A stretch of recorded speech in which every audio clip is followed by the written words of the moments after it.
Okay, if you don't have any questions, I'll move forward. So last week we started to discuss about foreign exchange. Um, we discussed about few words. What is the exchange rate?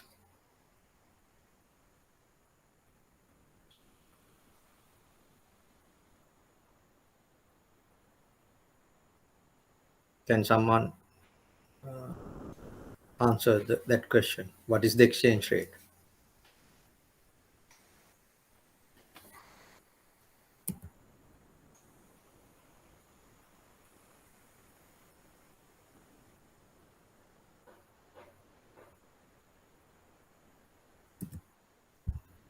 What is the exchange rate?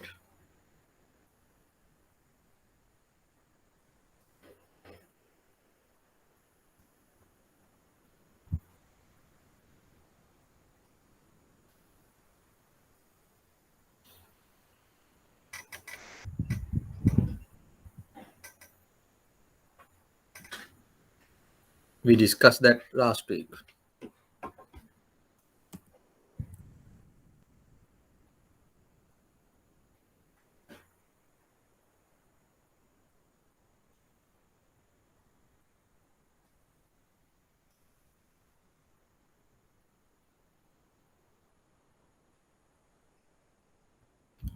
Hope you can hear me.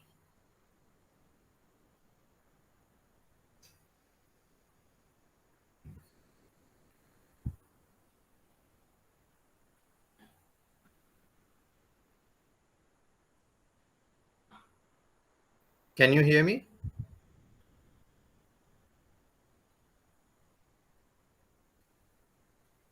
Yes.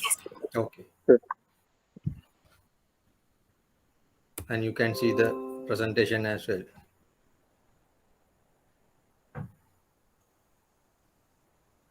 You can see the screen. Yeah. Okay. So we discuss about spot trading, all these things, and we are about to discuss about what is a fixed position. This is one of the words someone mentioned last week at the beginning when I asked what are the words jargons that you know. Someone mentioned the position. What is a position? So that foreign exchange traders, they buy and sell foreign currency. Basically, we report it against the base or in terms of base currency. So the position indicates whether you have bought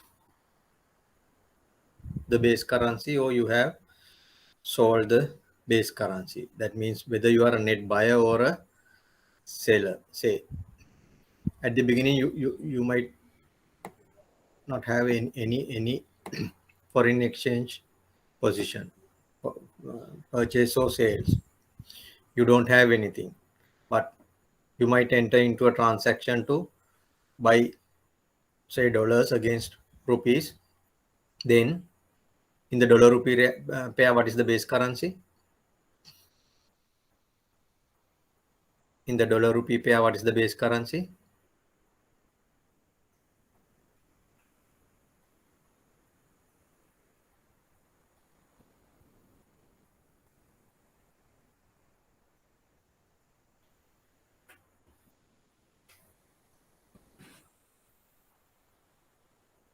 In USD LKR, what is the base currency?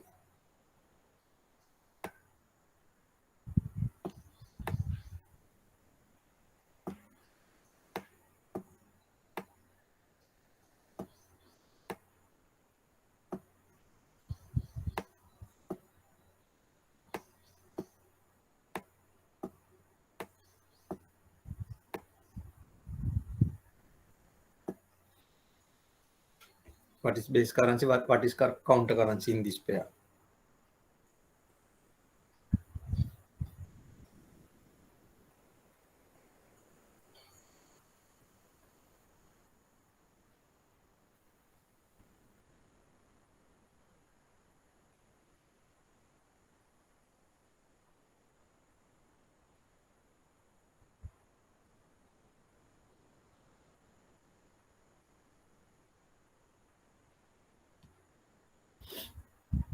So I don't think we can move forward like this. If you don't know what we discussed in last sessions, you won't be able to understand the coming topics. If you don't answer, I cannot understand. I don't know whether you know that or whether you have any problem. So please answer the questions, give your comments, then only I can get some understanding about your knowledge level and whether you have done the works properly. I can just explain everything and move ahead. It will be fast. We can finish it quickly. But I don't know. I have a doubt whether it will be helpful doing that way. You are participating in a passive manner. If it is your wish, I can do that. I'll explain. Just keep going without worrying about whether you have understood or not. That can be done, but there will be repercussions at the end. Don't come up with excuses or the asking questions. So in the position, if I again go back to the topic, what is a position? That means where are you now as a trader? Where are you? Whether you have bought net basis, whether you have bought the base currency on net basis or you have sold the base currency on the net basis. That is basically we call the position. Whether you have bought and what is the amount, whether you have sold, if it is sold, and what is the amount. Based on that, there are two words that we use: long and short position. When you have net purchase, we call it is a long position. When you have net sales, we call it as a short position. That means you have oversold, then it's a short position. When you have overbought, it's a long position. So basically in a long position, trader is a net buyer of the base currency. In a short position, trader is a net seller of the base currency. There can be many buy sell transactions, but when you net it, the position is either it can be net buyer or a net seller, or maybe nothing. Balance is zero. You don't have anything. Then we call it a square position. We call it a square position. When you don't have any exposure, we call it a square position. So this is an example to explain you what is a position and how do you derive it. Foreign exchange trader will record each and every transaction. We call that a blotter. Where you record your transaction is called the trade blotter. So in the trade blotter, you have the base currency, the amount, at what rate you entered into the transaction, and the counter currency and the counter currency amount. So assume, so here in the blotter, positive amount indicates that you have or the trader has bought the base currency. Negative numbers indicates the trader has sold the base currency. So in this example, there are 5 positions. 5 transactions. 1, 2, 3, 4, 5.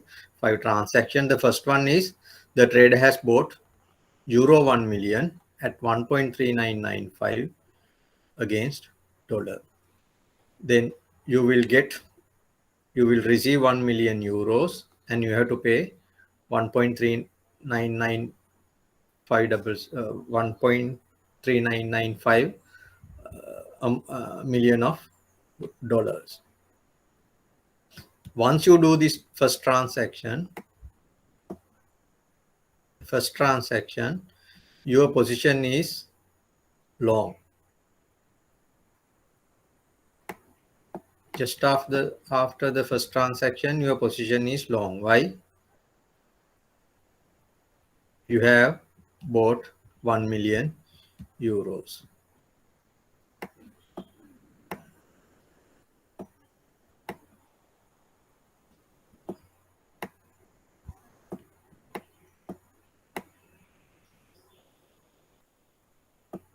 You have bought 1 million euro. So therefore the position is long, or we call it long or positive. Same thing, positive position or a positive exposure or a long position or a overbought position. Same thing. Once you do this transaction, your position is plus 1 million or long 1 million. When you go long euro, you go short dollars. That means you have an obligation to pay dollars. When you go long euro, you have a claim or you have an asset in euro. So in other words, we can say when you have a long position, you have an asset in that currency.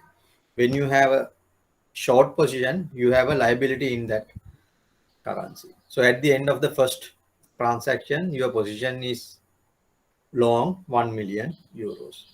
What happened? So you have this transaction, then you enter into another transaction to buy another euro 3 million,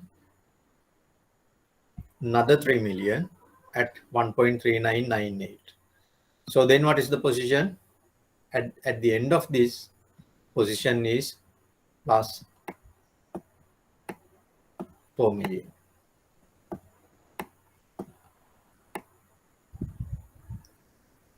Plus 4 million euros. Because you have bought 4 million altogether. 4 million euros altogether. Once you enter into the third transaction, in the third transaction, what do? You entered into a transaction to sell $2 million, 2 million euros. So once you net all these three transactions, your position would be plus 2 million. So from plus 4 million to plus 2 million, you reduce your positive exposure. Then in the third transaction, in the fourth transaction, you buy 500,000 euros. Then the position will increase to 2.5 million. Fifth transaction, you sell 1 million euros. Once you net, this is the position after this 5 transaction. Once you execute these 5 transactions, this is the position. You are long euro 1.5 million. Then the question is, at what rate? What is your cost? That reflects in this average rate. How do you get this average rate? How do you get this average rate? To get that average rate, you need to find what is the net position in counter currency. This is the net position in base currency. What is the net position in counter currency? How do you get that? For each trade, you know the rate, then you can calculate the equivalent amount in counter currency. How do we get this 1,399,000 and 500? How do we get this figure? We multiplied 1 million by this rate. When you multiply these two things, you get this number. When you multiply 3 million by 1.3998, you get this number. So likewise, for each trade, you get the equivalent amount in counter currency. Then you add them together That means you net pluses and minuses. This is the amount. When you go long 1.5 million euros, you are short 2,099,650 dollars. So cost of 1.5 million euros in terms of dollars is 2,099,650. Then what is the rate? How do you get? Divide this dollar amount by this 1.5 million. Then you get 1.3998. This is your cost. That is your or the average rate. This can be considered as your cost.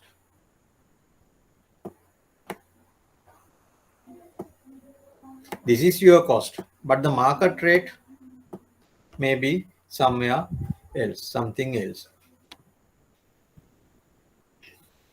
So let's assume after these five transactions, the market exchange rate for euro dollar is 1.4002. Market exchange rate for euro is 1.4002. Is it you make money or you lose money? You are long 1.5 million euro at 1.3998. Market rate is 1.4002. So that indicates you make a profit. What is that profit is? You can calculate the value of this 1.5 million euros at the market rate. This is the amount that you get. 2,100,300 dollars. So this is the market value of your euro in terms of dollars. This is your cost. The difference is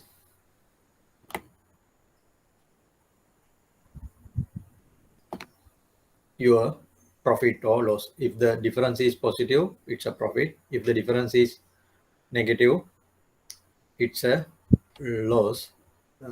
Just check the workings. I think when I see these two figures, I don't see this 650 counts.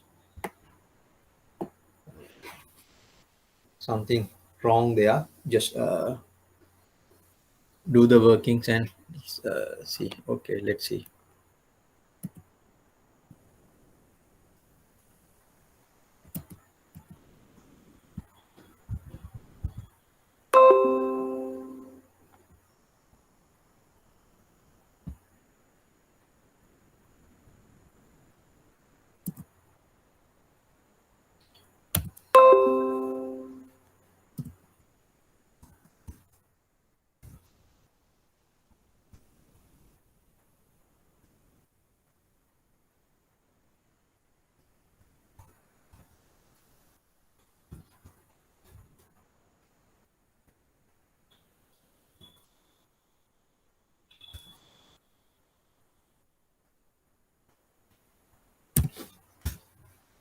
$600.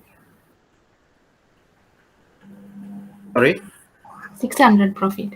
600. Well, profit should be can't be. There should be a 15.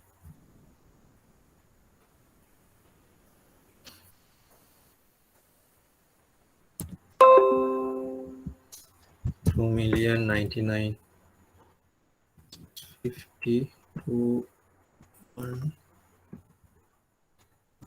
300.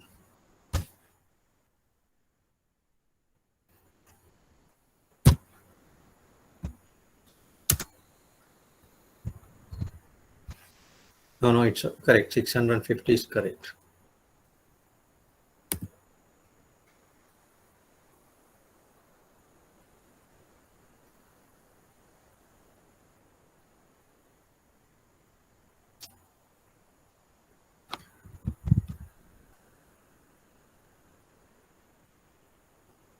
Yeah, this is correct.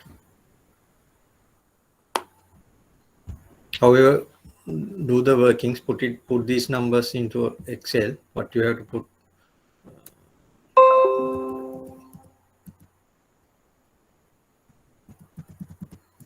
what you have to do is put these numbers into Excel, then you can calculate these figures. All these, put the market value again. This is a calculation, you have to calculate it. This is the market rate, you have to key in, then again do the calculation. You get these numbers. So the profit is 650 rupee dollars. Now you can see what is the turnover in euro millions. 1, 3, 4, 6, 7.5 million, and then yes, you get only $650 profit. So it's very, in a way, you would see it's a small amount, but when you do a lot of trades, you will make more money. But it's not indeed doing a lot of trades, but doing smart trades, you can make money. And not only that, other thing, yes, this will come basically through the spread as well. When you buy, you buy as a market maker, you buy it at the bid rate, and as a market maker, when you sell it at the offer rate. So you made that spread. That's how mostly market makers make the profit, while you may profit or loss due to market rate movements. So this is about position. What is a position? What do you mean by long position? What do you mean by a short position? Then the average rate of a position and the mark to market loss or profit. Why do we say this is mark to market loss or profit? Still you are holding onto this 1.5 million euros. When the exchange rate changes, value of this euro 1 million in terms of dollar changes. Say if this comes back to 1.400, what would happen? Value of this will go down by another 300. So likewise, sorry, $30. So likewise, when the exchange rate changes, value of your position changes. So it's not a real profit based on the market price and your position. That is the mark to market gain or loss. But if you sold this position at the market rate,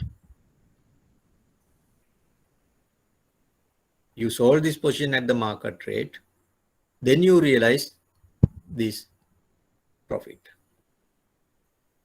You will get a net cash inflow of $650 into your account once you close the position. What does it mean by close the position? If you have a long position, you enter into a transaction to sell the same amount. Then at the end, your net position is zero. You don't have anything in the base currency. No asset, no obligation in terms of the base currency. You will realize the profit in terms of counter currency. Remember that. We maintain the position in terms of euros. We record the profit in terms of dollars, counter currency. Whether it's realized or unrealized, or the mark to market profit or loss, it is in counter currency.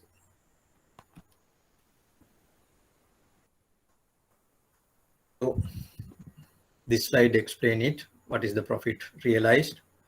So once you square the position,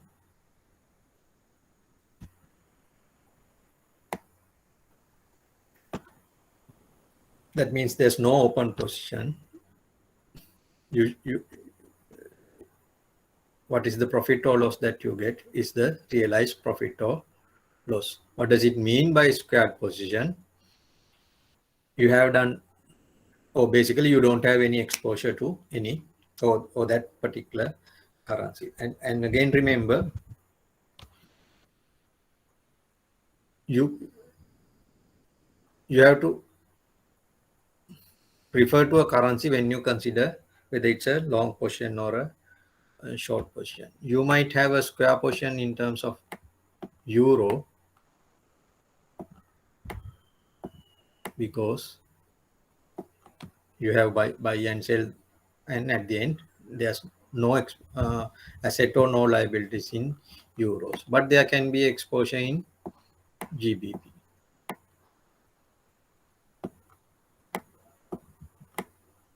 or maybe in yen.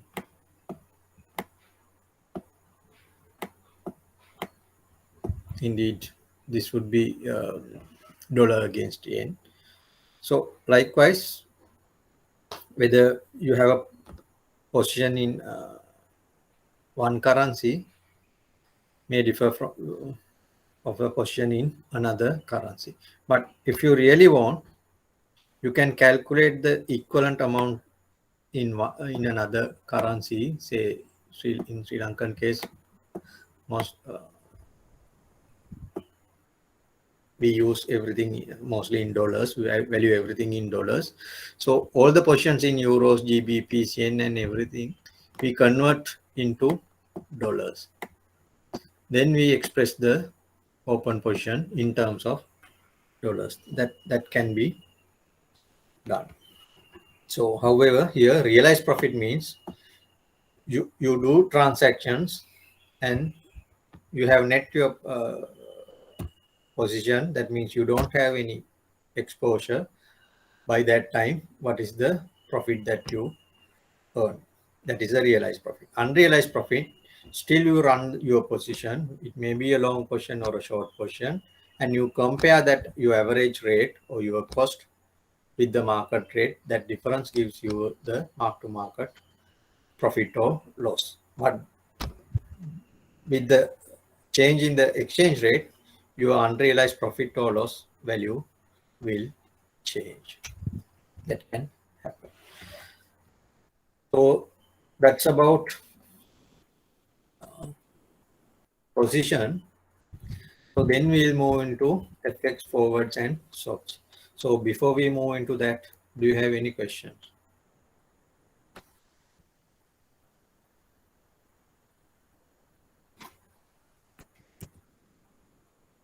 Anything you want to know about position and or any clarification you need?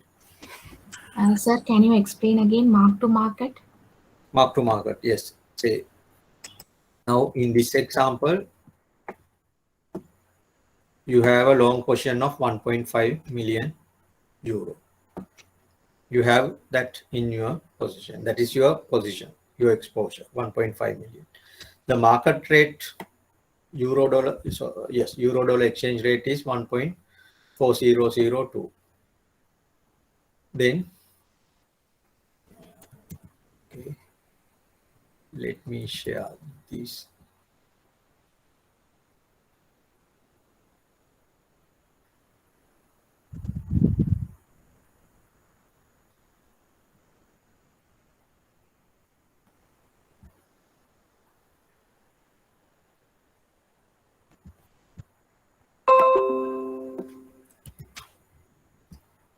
Your position is, can you see the Yes.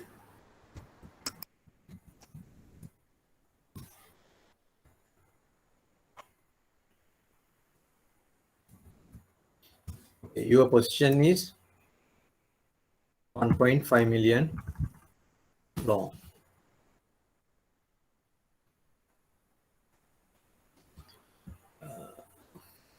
Exchange rate was 1.3998. Exchange rate means your average rate, correct? Yes. Is the average rate. Then what is the dollar amount is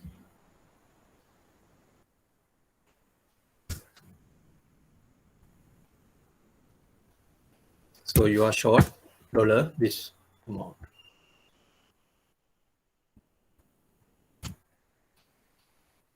Oh, I get here 700 because of I think rounding off this 3998 may not be the exact figure. Okay, we'll assume this is 1.3998 is the average rate of your trades, and you have a long position of 1.5 million. So now assume market rate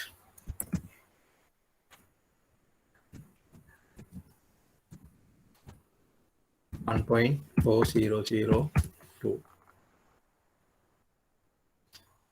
Then what is the market value of this position? Market value is 1.5 million into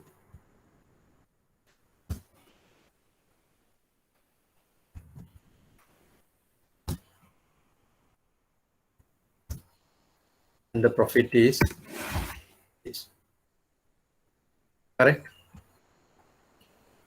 So this is mark to market because you have 1.5 million, your cost is 1.3998, but the market price is 1.4002. What would happen if this goes to 1.4? So the profit goes down by $100. If it goes to 1.4010, it increases 2,800. So when the market changes, your profit or loss changes. So basically, mark to market gain is the difference between market price and the your cost into the amount. That is the mark to market gain.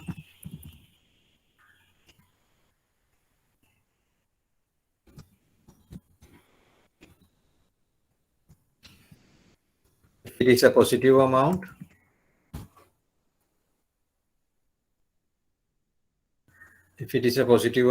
it's a profit. If it is a negative amount, it's a loss. Clear? And it will always change when the market price changes. This mark to market concept, it's applicable not only for these foreign exchange, for any other asset this is applicable. Maybe bonds or maybe derivatives, everything. What is your cost and against what is the market price? Clear? Yes, sir. Thank you, sir. So okay, I forgot to mention at the beginning. So now the time is 9:10. Maybe around 10:30, my connection might be get lost. If that happens, we'll start again 11 o'clock. Okay, just keep it in mind.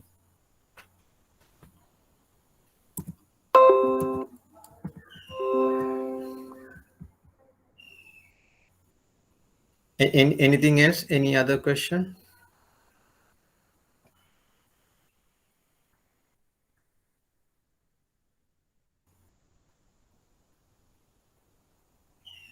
Any other question? No. Then we'll move into FX forwards and swaps. Both these are considered as derivatives, but without waiting for the derivative topics, it's easy to discuss under FX because this is FX forwards and FX swaps. There are forwards and swaps in other products or different forwards and swaps we discuss in under derivatives. This is slightly different, but the same concept is applicable. So therefore, we'll discuss this here. What is a forward transaction? I think we discussed this. You might remember I explained the concept trade date and the value date. So if this is the trade date, normally foreign exchange transaction is settled after 2 business days. What do you call that type of a transaction? So we can't see the screen. You are sorry, yes.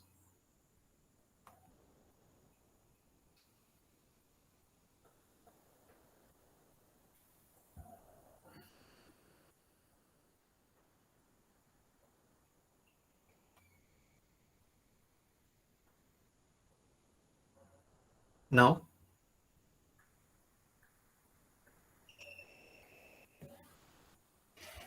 can you see it now? Yes. Yes, sir. Okay. So this is the trade date. This is the value date after 2 business days. What do you call this type of FX transaction?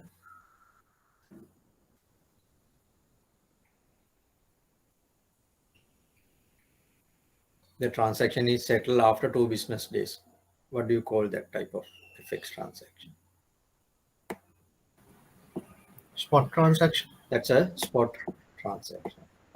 So if it is settled in 1 day, this is a spot.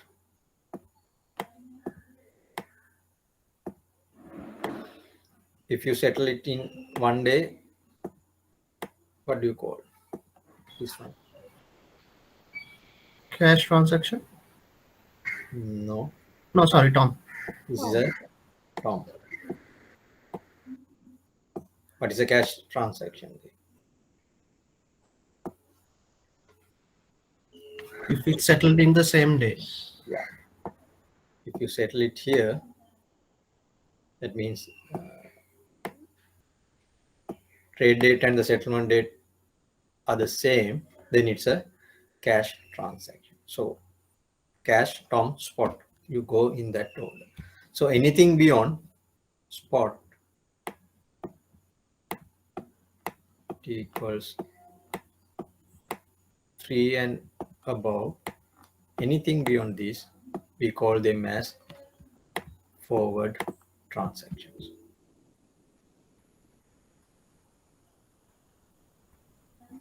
Clear? Anything beyond that, we call them as the forward transaction. So FX transaction with a settlement date after the spot settlement date. These are called forward transaction.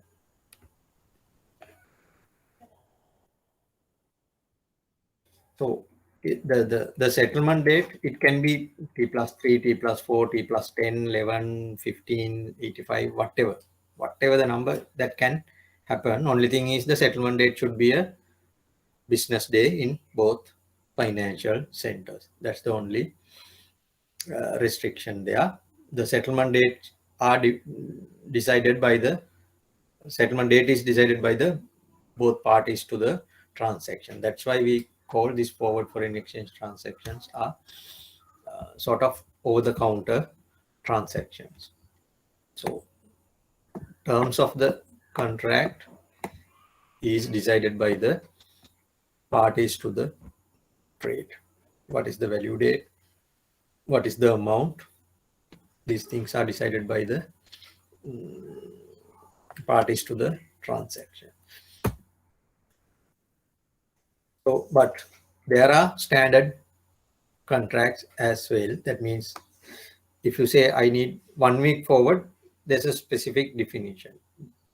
If you can remember, we discussed this about standard maturity dates, 1 week, 1 month, 6 months. So the same conventions are followed in this as well. When it says 1 week, after 7 days, 1 month, you know that the same day in the corresponding month. But if it is a month end, you know what would happen. If the month end date is a holiday, what do you do? So all those things will be applicable. So monthly settlement is always the calendar date of the following month, as I mentioned earlier, or we discussed earlier. If the spot date is 24th September, 1 month would be 24th October. Whether there are 30 days or 31 days in between that, it is not relevant. If the spot date is 24th September, settlement date is 24th October for a 1 month forward. And remember, you start day counting from the spot date, not the trade date. If you say one week forward, 1 week forward, you start counting 1 week from this spot date. From here and onwards, you need 7 days. This is 0, this is 1, this is 2, 3, 4. Likewise, you count. Not from the trade date. You enter into the transaction on this date, trade date, but for a forward transaction, 1 week forward transaction, you start counting from the spot date. That's a key, not from the trade date. Then the thing is, okay, at what rate you exchange this money on this forward date? You don't do that at the spot rate. You have to calculate the forward exchange rate. The price is different.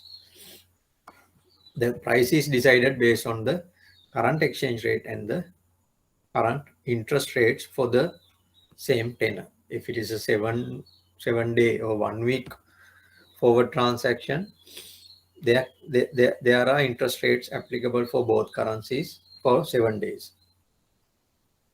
If it is a 3-month forward, then what is the applicable interest rate for a 3-month period for both currencies? Because in this transaction, there are 2 currencies involved.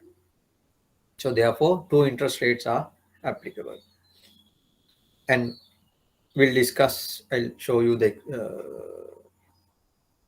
equation, how to calculate the forward rate based on this current exchange rate or the spot rate.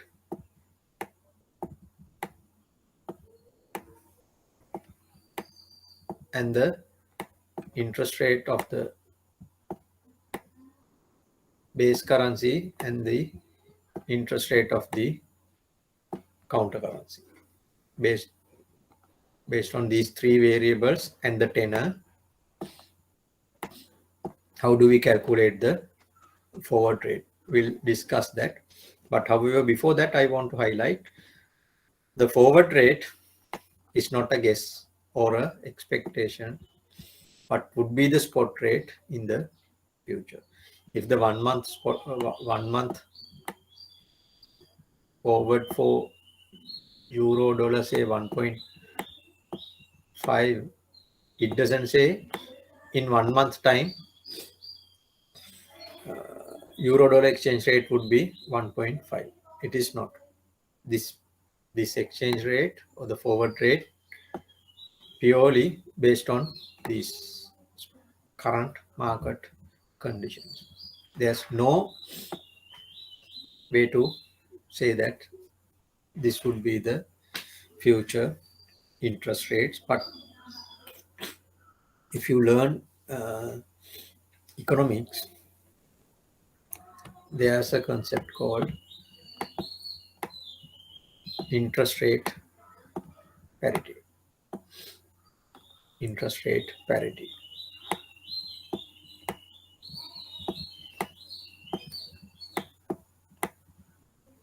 That theory reflects in this equation.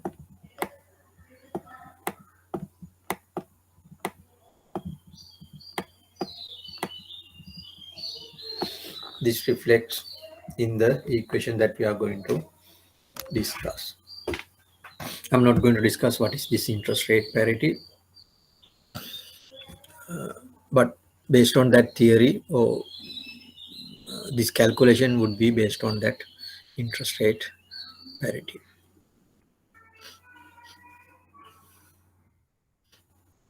In the forward market, there are three different ways of use of this in three instruments: forward outrights, FX swaps, and non-deliverable forwards. Forward outrights are like you buy or sell foreign currency on a forward date. In the FX swaps, you do a spot transaction and a forward transaction as well. You do a spot transaction, and in the forward transaction you do the reversal of the spot transaction. If you buy one currency in the spot basis, you sell the same currency in the forward basis. If you sell here spot basis, you buy it on the forward basis, like a repo transaction. So this type of transaction we called FX swaps. You just exchange cash flow today and you reverse the cash flow on a future date. In an undeliverable forward, it's almost like forward outrights, but only thing here is in undeliverable forwards, you don't exchange two currencies. One party pays to the other party a net payment based on the exchange rates prevail at the maturity date. We'll discuss that in a moment. So forwards and swaps, we are going to discuss those things in detail in a moment. So basically FX outright or the forward outright, this is what happened. On the trade date, two counterparties or two parties enter into a transactions. What are the currency what is the currency pair is agreed, whether it's dollar rupee or euro dollar or dollar yen or rupee yen or the yen rupee, whatever the currency pair is agreed, and meantime you agreed the future price. What is the exchange rate that you are going to use on the future date? You to do that you agreed the future date as well. What is the value date? Value date should be beyond the spot date. So both parties agree on the what is the currency pair, what is the value date, then what is the applicable exchange rate. You do agree all those things on the trade date today itself. So this is the spot date. You don't do anything on that spot date, but say this is a 3 month, then maturity or the settlement date would be 15th March. So on that value date, you exchange the currency pair. Buyer of sterling will get receive sterling, then the buyer pay dollars to the other party. If it is dollar rupee, buyer will receive dollars, seller would receive rupees. So this settlement takes place on this future date. This is the future date.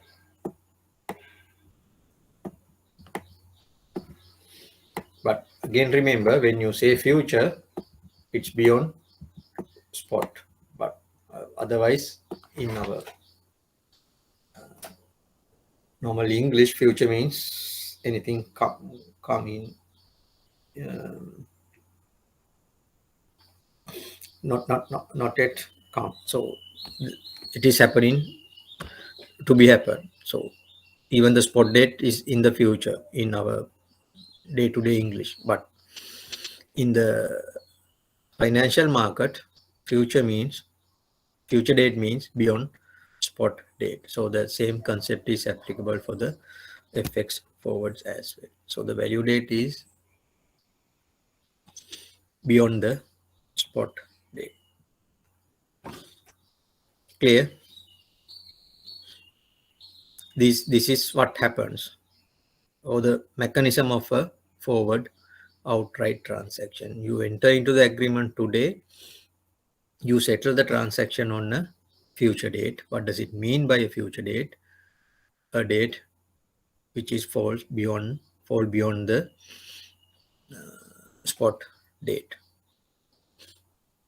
So we use forward transactions for forward outright transaction to hedge your any foreign currency exposure, or to make any arbitrage gain. Once we discuss the how to calculate the forward exchange rate, and later we'll discuss how to explore this arbitrage, what is an arbitrage, whether there's an arbitrage, how to identify if there's any arbitrage, how do we make a profit. We'll discuss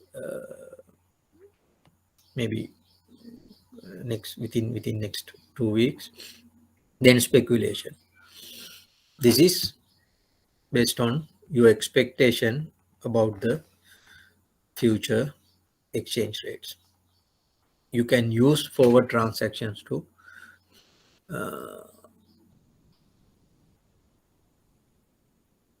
get the advantage of or get the benefit of your views and make a profit. But the forward rate is not a indicator of the future exchange rate, but you have a future view on the future exchange rate. Based on that, you can use forward rate to make a profit. So we'll discuss that as well in a moment or on a later date. As I mentioned, FX swap is a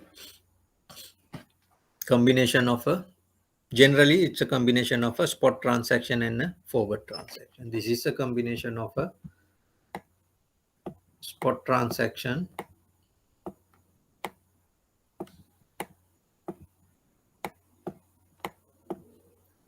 and a forward transaction.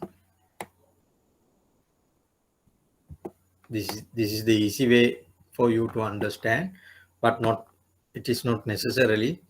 It can be a cash transaction and a spot transaction, or cash and a TOM transaction, TOM and a spot transaction, or two forwards. We'll come to that later. However, there are two transactions combined together. So you exchange cash flows in 2 different days. You exchange cash in a near leg, and you reverse that cash flow in the far leg. So if I just draw only the two settlement dates, settlement date 1, we call it the near leg. Okay, to make it clear, we'll put this. This is the trade date.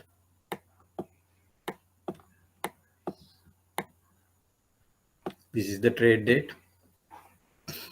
You enter into the transaction on this date. There are two settlement dates. This is the settlement date 1 and this is settlement date 2. What do you do here? You agree to buy one currency here against another. Say buy the base currency here. Then meantime you agree to sell the same amount in the same base currency on this date. Today you buy, in the on a future date you sell, but it is a part of a single transaction. Or it can be today you want to sell,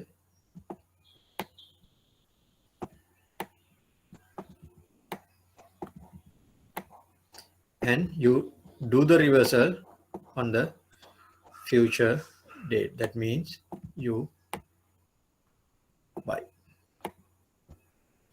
the same, generally same base currency.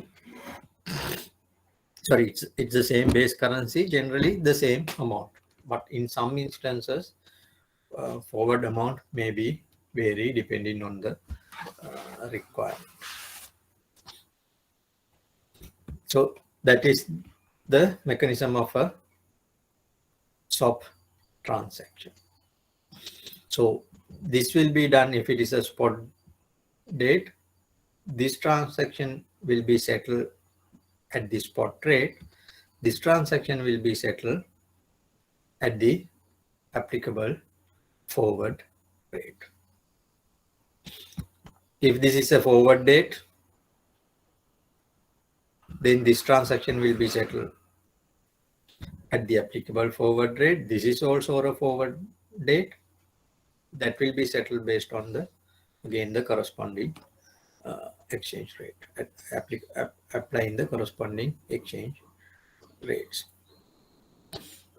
So this picture explains that. Again, 13th December, assume this is today, the trade date. You enter into a transaction. Two parties enter into a transaction. So what are the currency pair?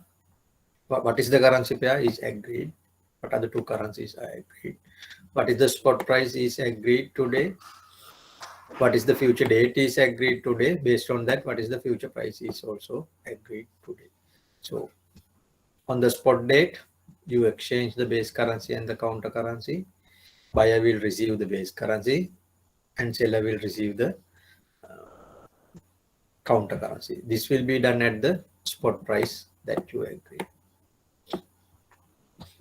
Then after maybe 3 months, that is the forward period that you agree, you reverse the transaction. Initial buyer will pay back that same base currency amount and receive the corresponding counter currency amount. So that will be done at this future price. Future price is agreed. Terms and conditions of the transaction are agreed on the trade date, and based on these terms, on the two settlements days, you settle the transaction. Clear? Any question? So this is like a, again, repo transaction. We discuss about a repo transaction. You repo party, repurchase party, what do you do today? You sell the security today and with an agreement to buy it back on a future date. In a swap transaction, what do? You sell a one currency today with an agreement to buy it back on a future date. So then the other party does the reversal. The other party buys a one currency today with an agreement to sell it back on a future date. But in a repo, we call one side of the transaction as a repo transaction and the other side as the reverse repo transaction. But here we just call it as a swap. But we can sell it, or we can tell it as whether it's a buy-sell transaction, buy-sell swap, or a sell-buy swap. So what does it mean? What do you do in the near leg and what do you do in the far leg? In a buy-sell transaction, you buy here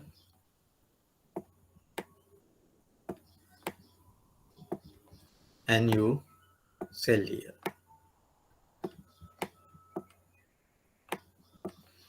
This is you. or party 1. Then the other party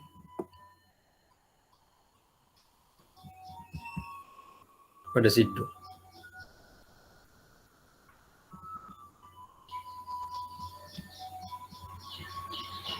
What does other party do?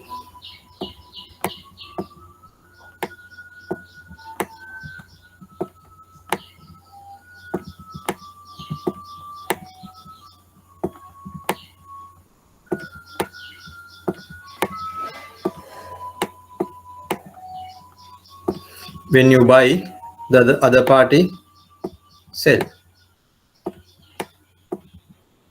When you sell, the other party buy. So when you do a buy-sell transaction, your counterparty does a sell-buy transaction. When you do a sell-buy transaction, your counterparty does a buy-sell transaction. So same transaction in two different views.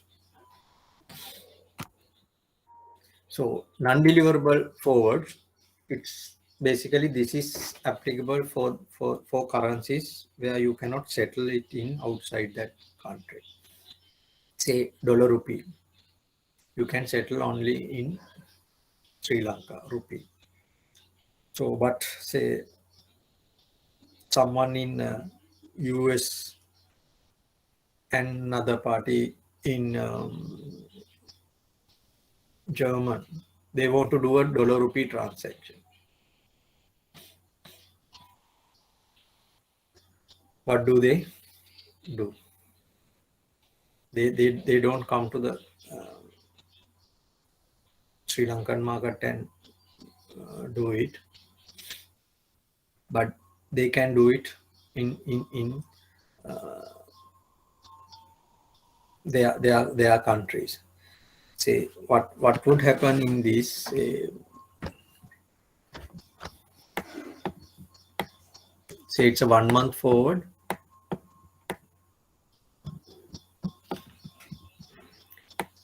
Assume now the exchange spot rate is 260 and the 1 month forward rate is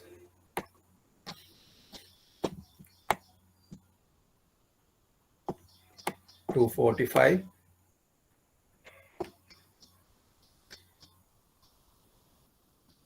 So today one party agrees to buy dollars against rupee in 1 month's time at 245. Yes, a buyer.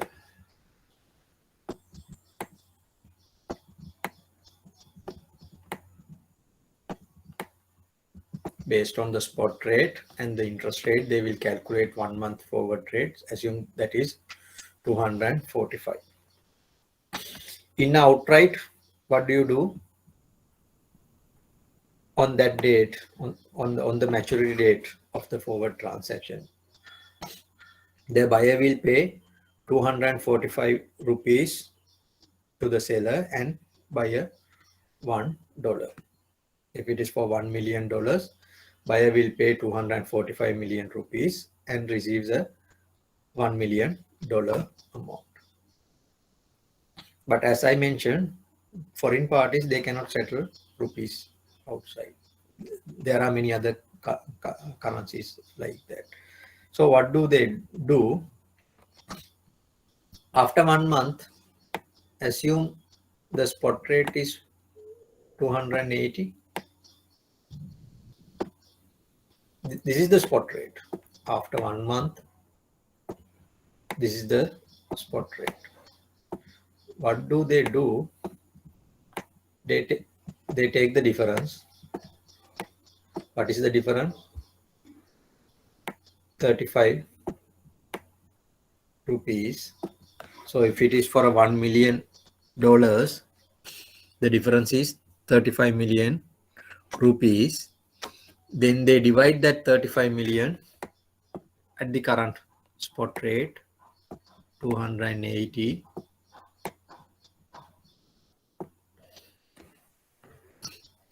The gaining the losing party will pay that to the gaining party. So buyer agrees to buy at 245. Now the rate is 280. What does it mean? Buyer has made a profit. The seller will pay the difference in dollars. 35 divided by 280, whatever the answer gets, the seller will pay that to the buyer in dollars, not in rupees. So that is what you call non-deliverable forwards, because not the buyer receives one notional amount or the agreed amount of dollars, nor the seller receives the corresponding amount of rupees. You don't deliver cash as in a outright purchase or outright sale, but you net the amount based on the market prices. Then that netted amount is converted into dollars or whatever the currency that can be used to settle the transaction. Then you settle it in that currency. That's how non-deliverable forwards are working. Basically, to do the trades where those currencies are not openly traded in other markets. See, even Korean won, Chinese yuan, things like that are traded on the forward basis in this NDFs manner.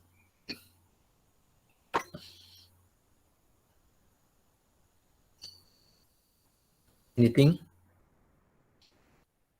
Any question?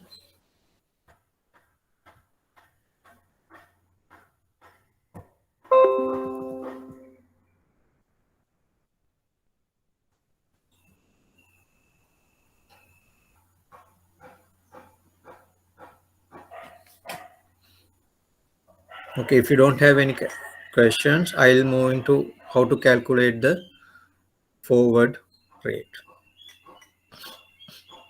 So the forward rate is simply the future value of the counter currency divided by the future value of the base currency. What does it mean? Say you assume you enter into buy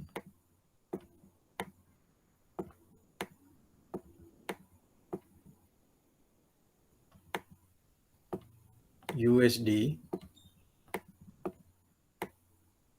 1 month forward.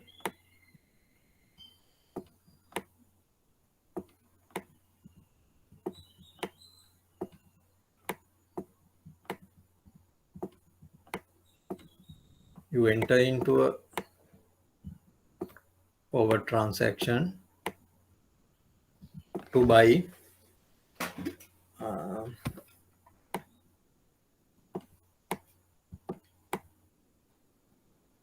dollar, US dollar. Assume the amount is 1 million.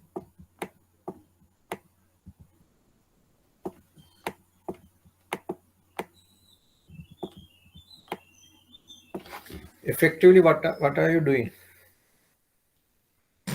Instead of you buy that today, you postpone it for a 1 month period. So if you have bought $1 million today, if you have bought $1 million today, what do you give up today?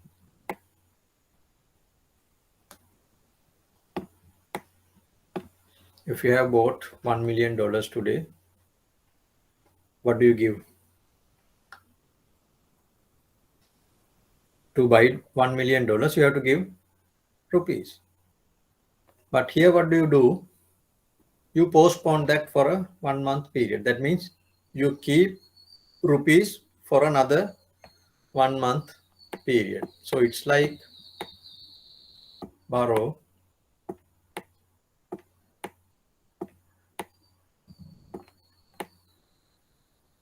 rupees for a 1 month period.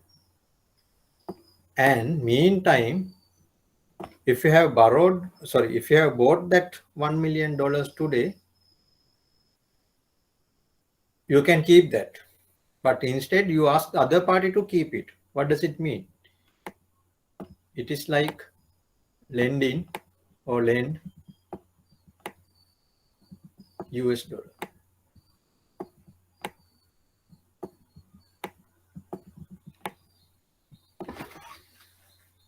Instead of buying dollars today, if you postpone it for a 1 month period, which is equivalent to borrow rupee today and lend dollar today for a 1 month period. So if the spot rate is 260 today, that means you keep 260 rupees for a 1 month period. What is the value of that 260 rupees after 1 month period? It is not same as 260. There's a 1 month interest applicable for rupees.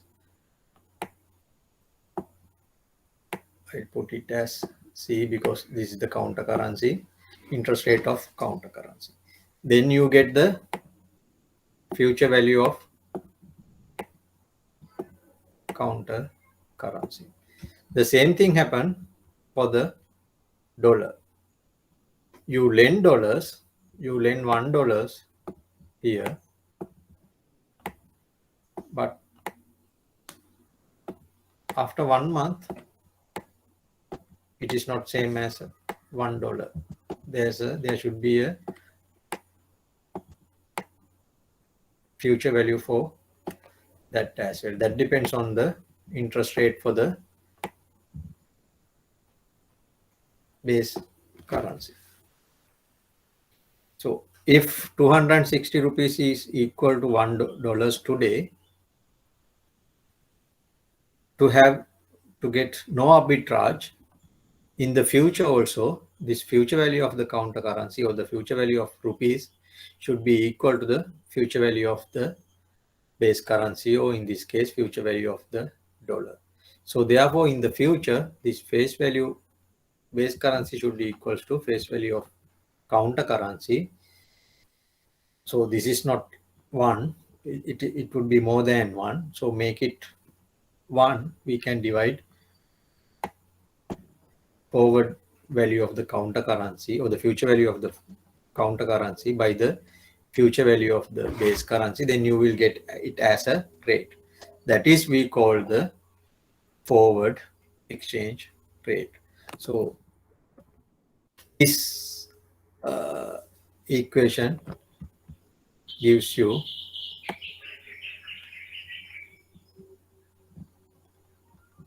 that. What is this? S times this is the forward value of the counter currency. The lower part or the denominator reflects the future value of the base currency. Why this days and base is to calculate the forward value, to calculate the future value, on the money market basis, how do we do that? So apply that concept, then you get this. This is the equation to calculate the forward exchange rate. RC is the interest rate for the counter currency. RB is the interest rate for the base currency. When the interest rates are very small, then we can approximate this forward rate using this equation.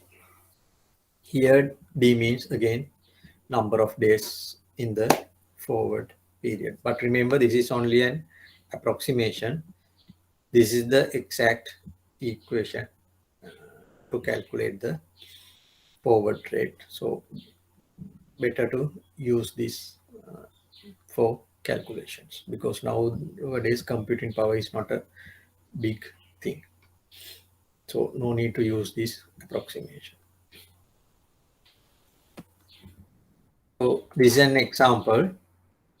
Assuming euro-dollar spot rate is 1.4045, 6-month dollar interest rate is 0.46, and 6-month euro interest rate is 1.45%. Now, You want to calculate the 6 month, because this is 6 month interest rates are given for 6 months. What is the 6 month forward rate? If you go back to apply this equation, you should be able to identify interest rate for the counter currency. To identify the interest rate for the counter currency, first you should be able to identify what is the counter currency in the given currency pair. Then what is the counter currency? Sorry, what is the base currency in the given currency pair? Because once you identify the currency only, you can identify the applicable interest rates. So in Euro USD, what is the base currency? What is the counter currency? Euro is the base currency and dollar is the counter currency. So therefore, this is RC, this is R, this is S in that equation. So substitute these numbers. S is 1.4045, RC is 0.46. Remember, this is a percentage, so you have to divide it by 100. Since it's 6 months, 180 divided by 360. Then this is the base currency interest rate, 1.45, again percent, divided by 100 and multiplied by 180 over 360 to make it 6 months. Then the forward rate comes as 1.3976. Now you can see forward rate is smaller than the spot rate. Forward rate is smaller than the spot rate.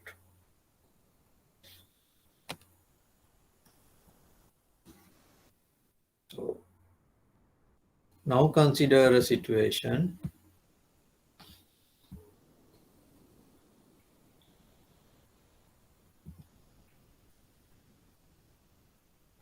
USD JPY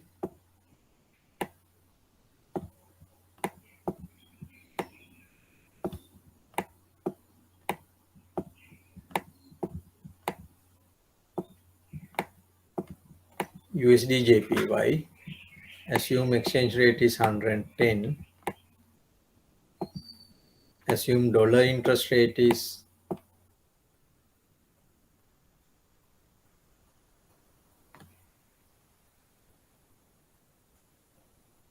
no, we'll take not dollar JPY.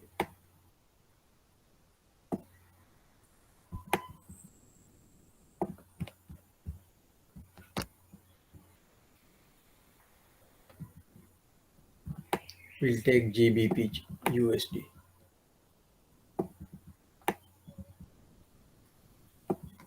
And 6 months. Dollar exchange rate is dollar interest rate is 1.25%.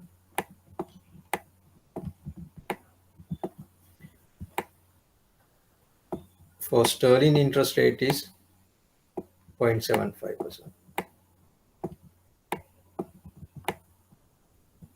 Calculate the 6 month forward rate. Sorry, exchange rate is spot is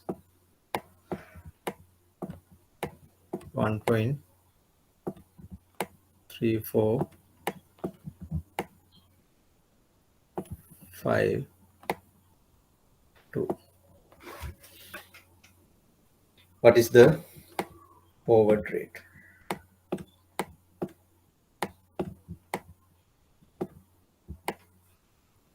I'll give you a few minutes. Do the calculation and let me know.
Remember, when you want to do this type of calculation, first thing, write the equation and define the terms, then substitute the numbers.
You see? Can you see? Say, what is the currency pair? GBP USD. Can you see this? Yes, sir. Okay. So currency pair is GBP USD. Forget about all other things. Then tell me what is the base currency and what is the counter currency?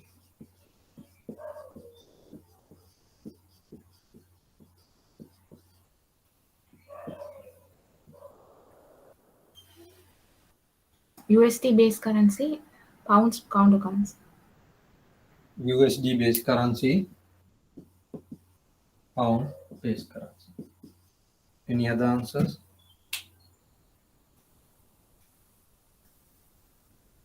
So I guess who gave this answer got the answer 1.34185.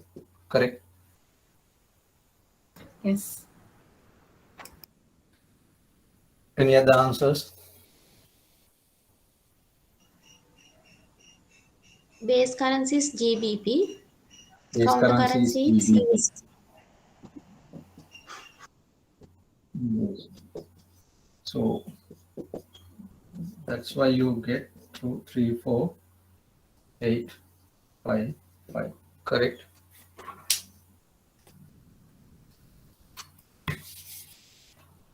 Is it correct? Those who have used GBP as the base currency and dollar as the counter currency, you got the answer 34855. Those who have used dollar as the base currency, sterling as the counter currency, you got this answer. Correct? Yes, sir. Yes. So now you can see where's the problem you have. What is the problem you have now?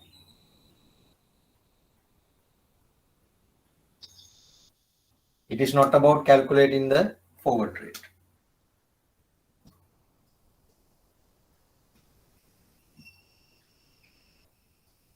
It's not about a question about forward rate. You know how to do this. But where is the problem? You don't know how to identify the base currency and the counter currency. So basics. That's why I telling you repeatedly. So you should know the basics. If you don't identify the base currency and counter currency for a given pair properly, so everything beyond that will be wrong. What is the counter currency? What is the base currency in a GBP USD? So I delete all those things.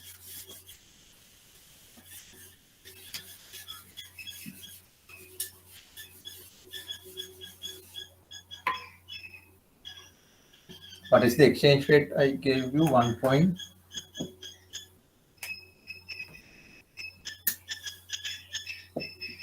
1.3452.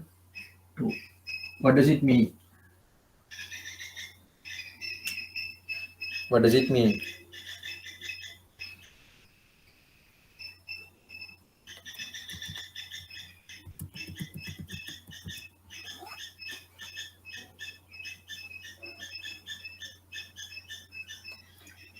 What does it mean?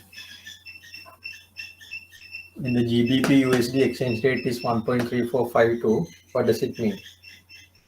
1 GBP equals 1.34 1 GBP equals 1.3452 USD. USD.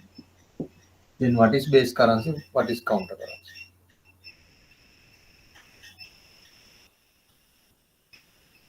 So if Base currency is you, GBP. even to get this from this, you should be able to identify what is base currency. Always, what we have written in this side is the left hand side is the base currency, and what is in the right hand side is the counter currency. That's the tool. That's how you identify what is base currency and what is counter currency. So GBP is the base currency, dollar is the counter currency. Then if you calculate the rate, you get 34855. Correct? Is it clear?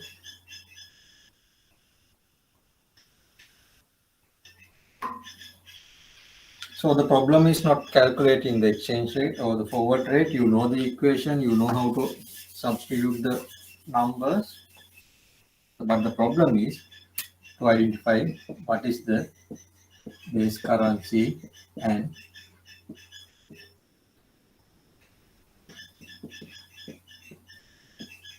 this is the equation. So in this currency pair, in terms of that, it is spot times 1 plus dollar interest rate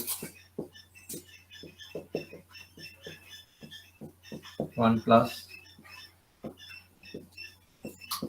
pound interest rate.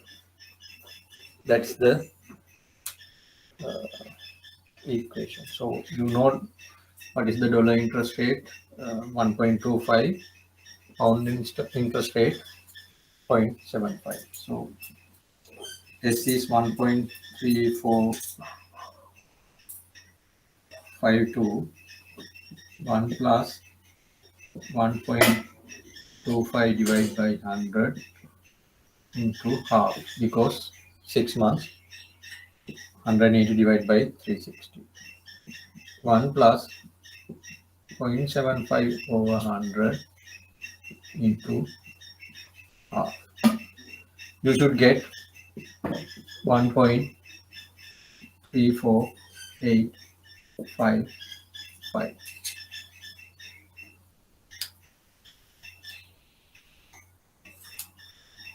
Correct? Any question?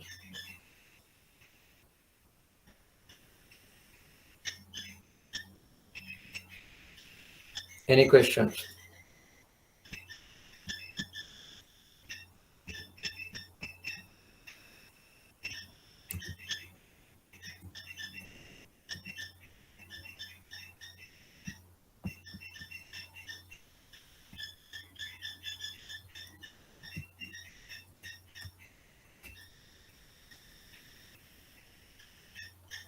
Okay, if you don't have any questions, now we did 2 examples. We did 2 examples. The first one is Euro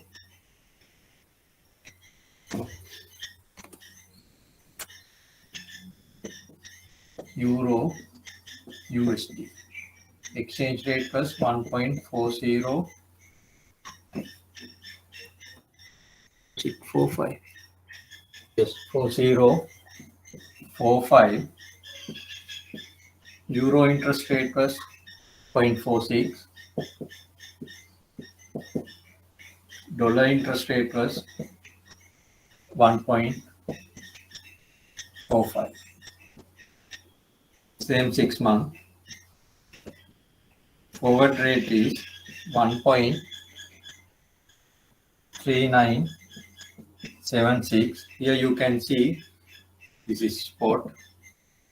Spot rate is greater than the forward rate in this scenario. The other scenario we did GBP USD. Spot rate we use 1.3452. 1.3452. Sterling interest rate 0.75%. Dollar interest rate 1.5%. Forward rate 1.34855.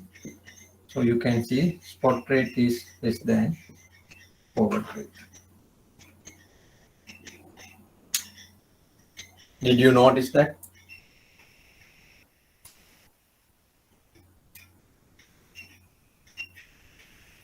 Okay.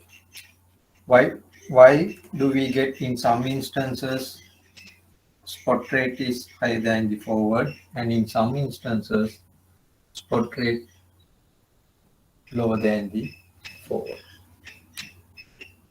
So that's why. So does it mean in this scenario, in the future, the euro is going to depreciate? That's why you get a forward rate less than the spot. Number of dollars that you get for a euro is lower than the spot rate. Does it mean that euro is going to depreciate? In this case, does it mean that pound is going to appreciate? No. This is purely this relationship comes, or this result is the output of the relationship between these two interest rates. What do you see in this?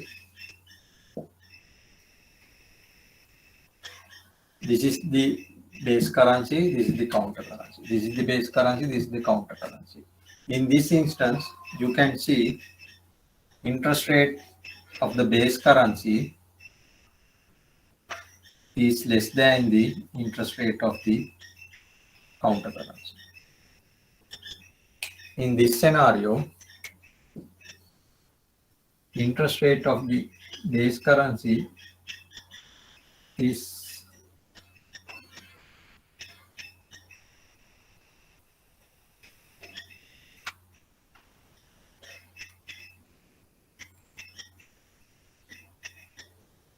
sorry. Did I use the same numbers?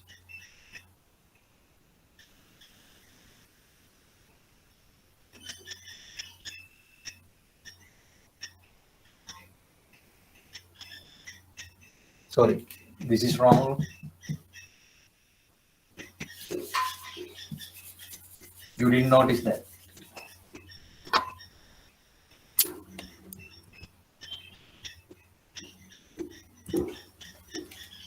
In this example, euro dollar example, euro interest rate is 1.45.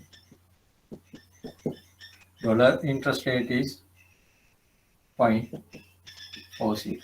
So in this instance, base currency interest rate is higher than the counter currency interest rate. In this example, base currency interest rate is lower than the counter currency interest rate. So that's why we get this lower number here and a higher number here. That is purely depend on the interest rate relationship between the counter currency and the base currency.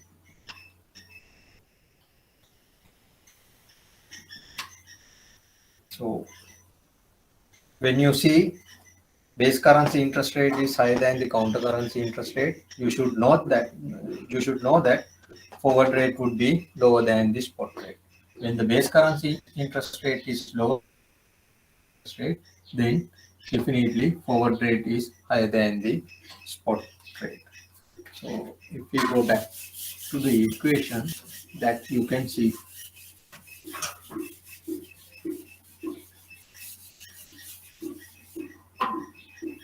forward rate equals spot times 1 plus R counter currency D over basis.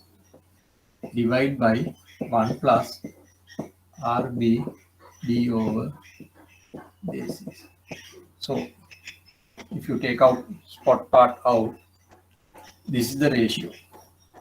In that ratio, D over basis is the same. Plus 1, same. Only difference is here. When you have a higher number here, you get a higher figure here than the higher figure you get in the denominator. So then the large number divided by a small number, you get a fraction greater than 1. So the spot rate is multiplied by a figure which is higher than 1. So you will get a figure more than or higher than 1. Whenever RB is higher than the RC, this fraction would be less than 1. It is multiplied by a fraction or a number less than 1, you get a answer which is less than the spot rate. That's what happened in the forward rate calculation. So in summary, again, this relationship you should know very well because this will be used in future when we discuss about swaps as well. If counter currency interest rate is higher than the base currency interest rates, then what does it imply? What is the relationship between forward rate and the spot rate? If RC, counter currency interest rate, is less than the base currency, what is the relationship between F and S? If the counter currency interest rate is high, that means numerator is the large number. So you get a more than 1. So therefore, F is higher than the spot rate.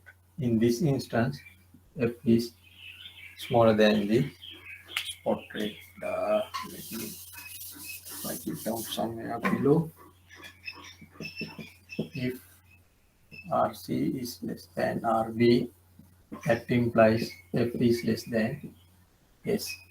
Not only that, if you see a forward rate which is higher than the spot rate, that implies the other way as well. Counter currency interest rate is higher than the base currency interest rate. If the forward rate is smaller than the spot rate, that implies counter currency interest rate is less than the base currency interest rate. So in this instance, we called base currency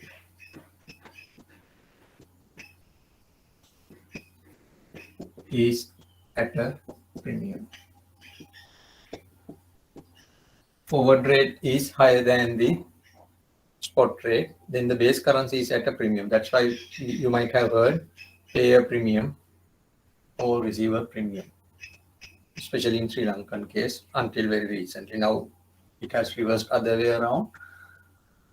So when the counter currency interest rate is higher than the base currency interest rate, forward rate is higher than the spot rate. At that instance, we say base currency is at a premium. In this case, we call it as base currency is at a discount, trading low in the future, in this trading high in the future. So that's what happens. Now you can understand what happened in Sri Lankan market these days. So historically, say before 2020, our interest rates in the local market, rupee interest rate was higher than the dollar interest rate. So our forward rate was always high. When the spot rate is 190, forward rate maybe 205 or something like that, depending on the interest rate difference. But after 2021 or last part of the 2021, what happens when this goes as 198, forward becomes 180. You might remember the other argument. So that because this happens because at that time in the Sri Lankan market, rupee interest rates were less than the dollar interest rate in the domestic market. There's a in the local market we have high demand for dollars, so interest rate was high than the rupee interest rate. When the rupee interest rate may be about 5%, dollar interest rate may be 8% or 10%, or maybe more than that.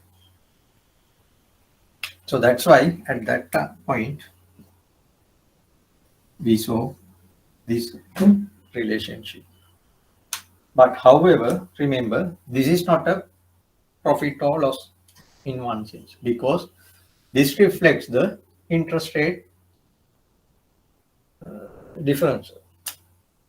When you lend a currency which gives a high interest rate, and when you borrow low interest rate currency, what is the net income? That reflects in this forward price.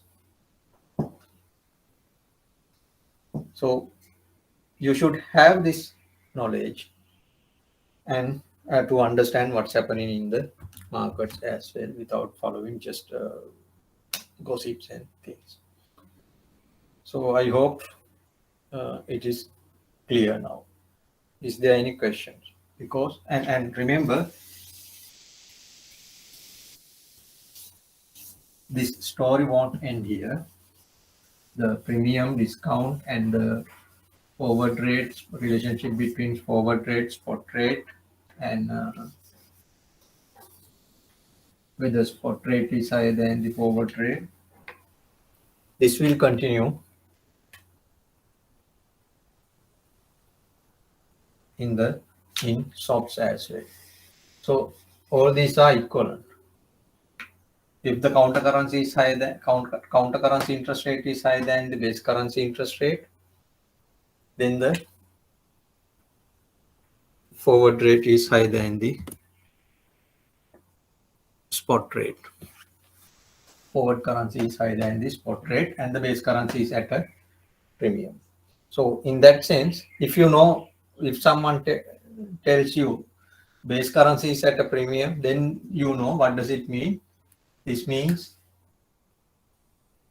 forward rate is higher than the spot rate. That means counter currency interest rate is higher than the base currency interest rate. When the counter currency interest rate is lower than the base currency interest rate, then you know forward rate is lower than the spot rate. That implies base currency is trading at a discount. Or if someone tells you the base currency is trading at a discount, then the forward rate is less than spot rate. That implies counter currency interest rate is lower than the base currency interest rate. So you should know this very well. If you have understood forward rate calculation, this one,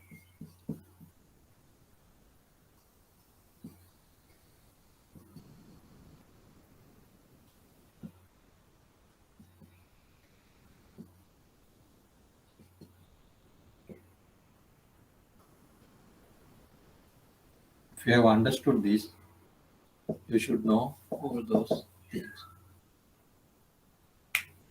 Clear? Any questions?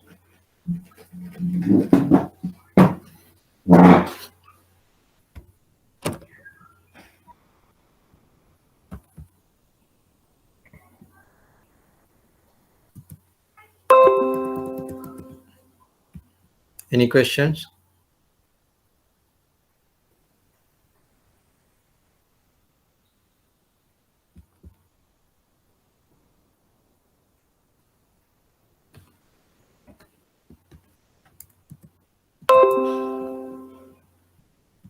So I explained this forward rate calculation, the relationship between counter currency interest rate and base currency interest rate, then the premium and discount. So that's what I explained so far. Then the next concept is forward points.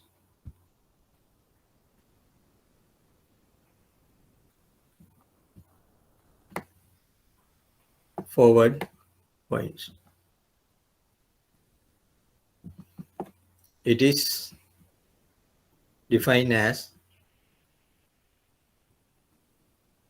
forward rate minus spot rate. Remember, it is forward rate minus spot rate. But if you go back and put the numbers here, in the previous example, forward rate was 1.3976, spot rate was 1.4045, then you get the difference as 0.0069. But when we express forward points, we don't write it like this. Instead, we write it as 69 points. So then you should know what does it mean. 69 points means this is third and fourth decimal point, or this is in pips. That is something that we discuss as well. Big picture and the pips, we discussed that. So we express the forward points in terms of pips, not as a decimal number to make express the or quickly communicate. So then again, if the sub points are positive, what does it mean? If the sub points are positive, F minus S is positive, what does it mean? Forward rate is higher than the spot rate. If the sub points are positive, forward rate is higher than the spot rate. That means base currency is trading at a premium. What does it mean? Counter currency interest rate is higher than the base currency interest rate. But when the stop points are negative, then the relationship goes other way around. Forward rate is less than spot rate, then only you get a F minus S negative figure.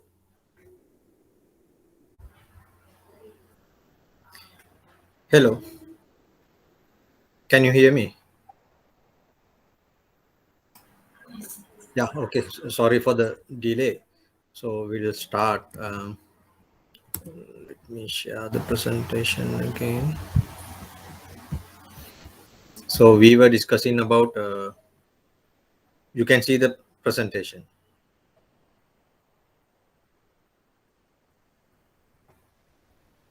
Yes? Yes. Yeah. Okay, we were discussing about forward points or the soft points. Let me explain. Forward points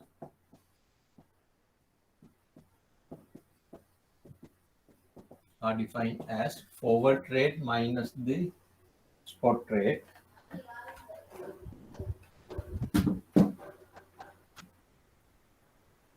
so this is the definition. Sometimes we call this as soft points as well.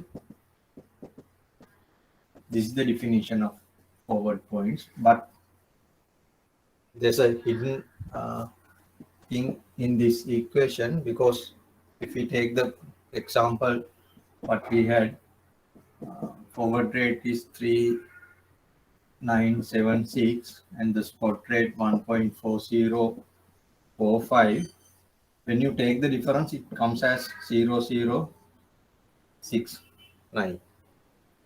But whenever we say forward points are this much, we don't say forward points are 0.0069. We just say forward points are 69 or 69 points.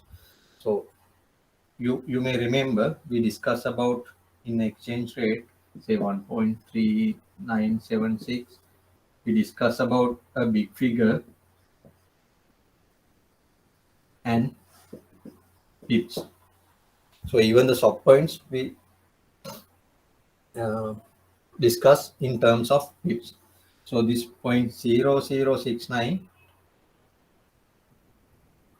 is equal to 69 pips. So therefore we say 69 pips or 69 points. So what does it mean? Third and fourth decimal point in the soft points. Then the other one, when this calculation takes f minus s, soft points can be positive when f is greater than s. Forward rate is higher than the spot rate, then the soft points are positive. Then whenever you see positive soft points, you know that forward rate is higher than spot rate. That means you know that counter currency interest rate is higher than the base currency interest rate. Not only that, you know that base currency is at a premium. So when the soft points are negative,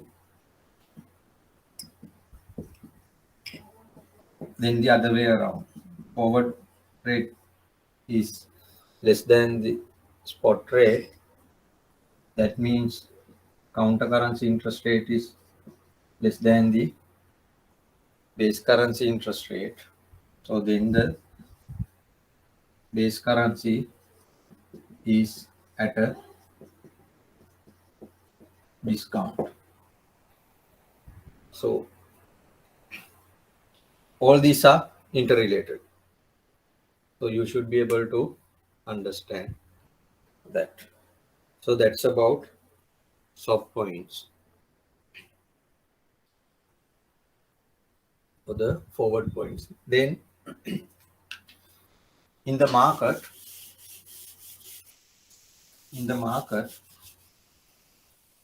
if you ask someone or some party, say you want a quote for USD LKR 1 month forward for $1 million. That party won't tell you that it is 248.75 or something like that. They don't quote it. They just quote the forward points that is given in this example in Euro USD.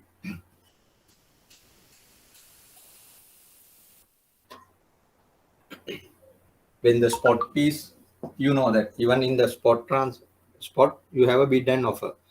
Soft points also, now forward rate also we have bid and offer. So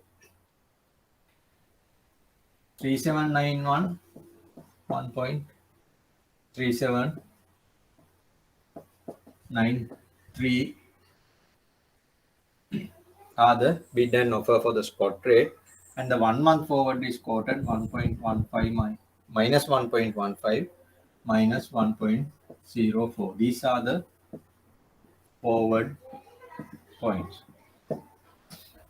Again, remember, now you can see this figure 1.15 is higher than the 1.04, but it is negative. Therefore, this is less than this. The same concept is there. But however, in this example, I have put this negative sign here to make it easy for you. But in reality, in practical scenario, you won't see this minus sign. The code would be 1.15, 1.04. Forward points code would be 1.15 against 1.04. Then you can see this figure is higher than the bid is higher than the offer. It is not the case. It can't be. Then by looking at this, you should know these are negative points. You should interpret it as minus 1.15 and minus 1.04. So these are the forward points. Then how you know the spot rate and you know the stop points, then how do you derive the forward rate? What do you do? So you know stop points equal forward minus spot. Then the forward rate equals spot plus stop points. So therefore, you add this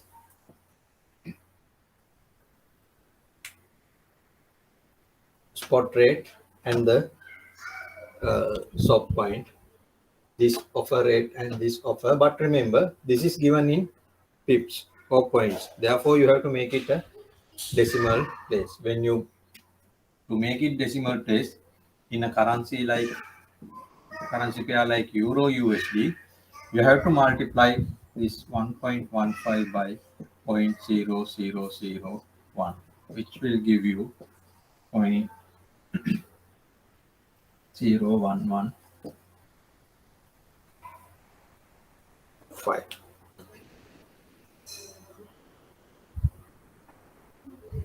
Sorry.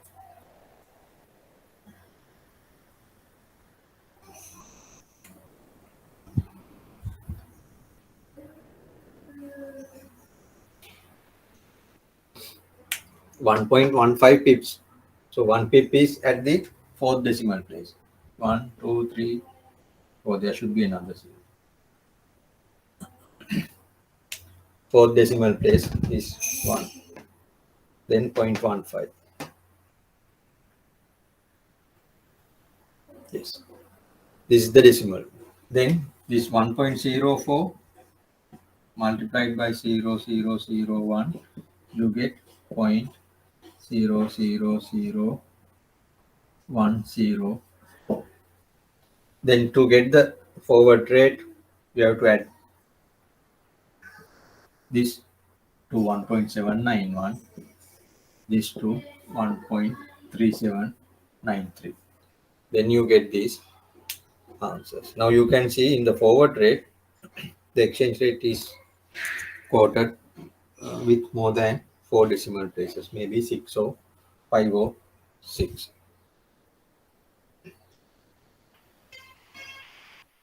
Is it clear?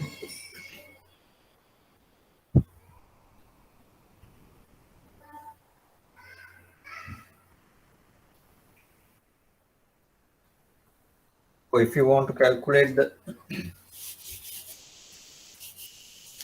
stop points straight away,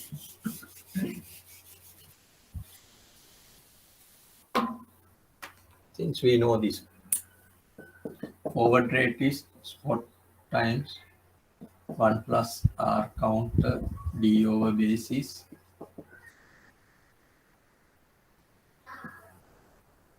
divide by 1 plus R basis D over basis. And you know stop points equal forward minus 6. You can substitute this here, spot times 1 plus R counter D over basis 1 plus R basis D over basis minus S. So you can take this S out in 2 brackets minus 1. This will give you sub points of forward points. If you want to straight away find out the sub points, when the interest rates are given, that's how you calculate. Or you can use the this equation and calculate the forward points, then calculate the sub points. Again, remember, indeed, this has to be divided by the 10,000 to get it in terms of pips. But generally, we don't write it in the equation.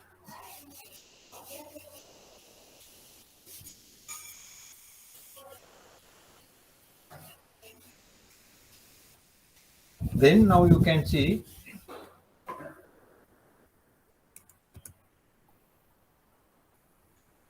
in this equation,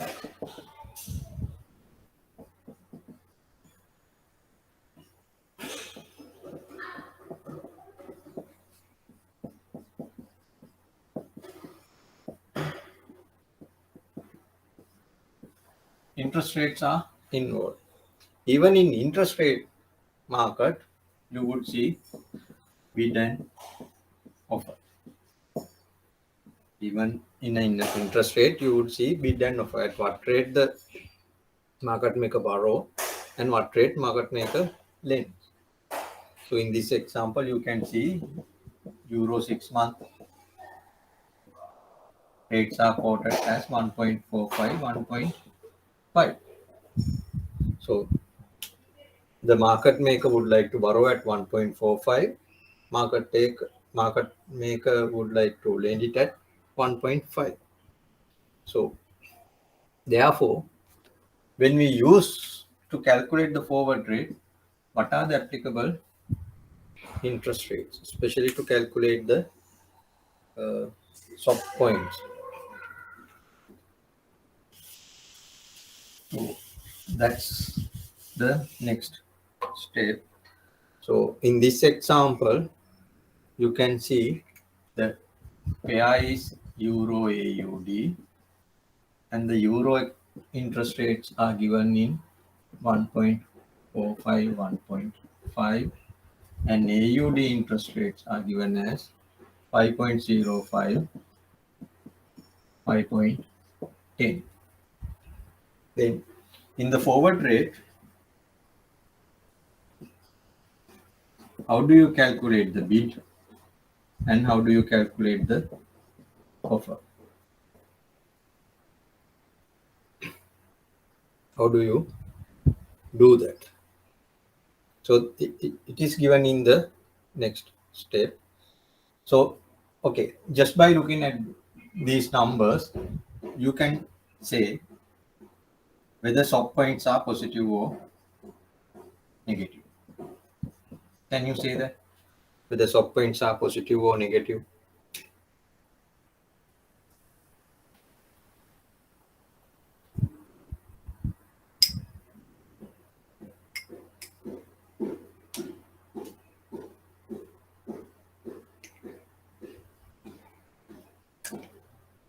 To say that, you should be able to first identify what is counter currency, what is base currency, and see the relationship between two interest rates.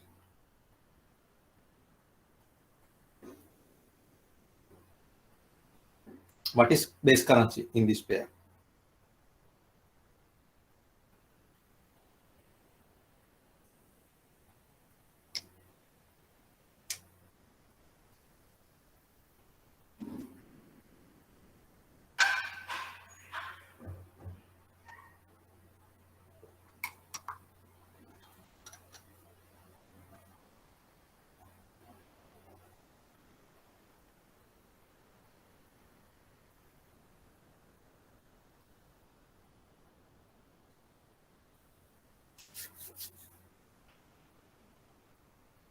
What is the base currency in this pair? Euro. Euro is the base currency. What is the counter currency? OC is the counter currency. So this is base, this is counter. So what's the relationship? Base currency interest rate is lower than the counter currency interest rate. Then what is the relationship between forward and spot? Which one is large? Forward rate or the spot rate? Counter currency interest rate is higher than the uh, base base currency. So RC is greater than RB. Then what is the relationship between forward and spot?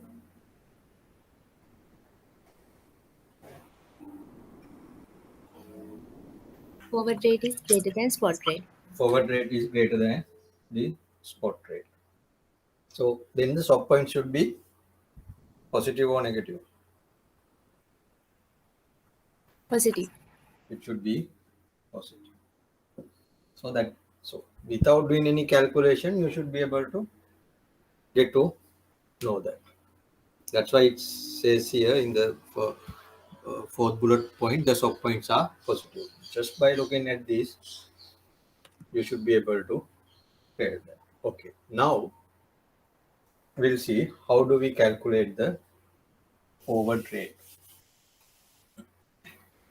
We use the same equation, no difference. We use this equation. So, but we want to calculate the forward rate, bid rate. Spot rate, there's no difference. Generally, we use single spot rate.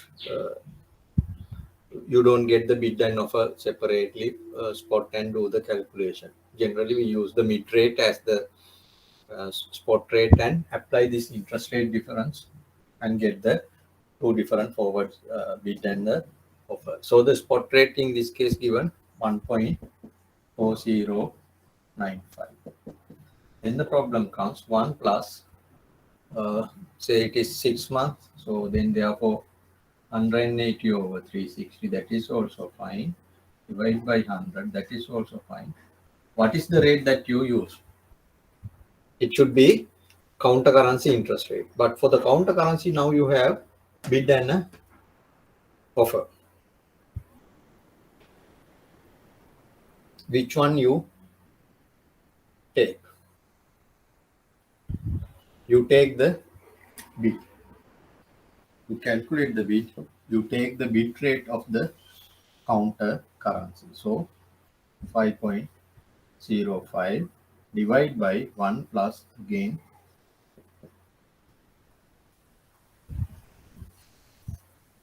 What is the interest rate here?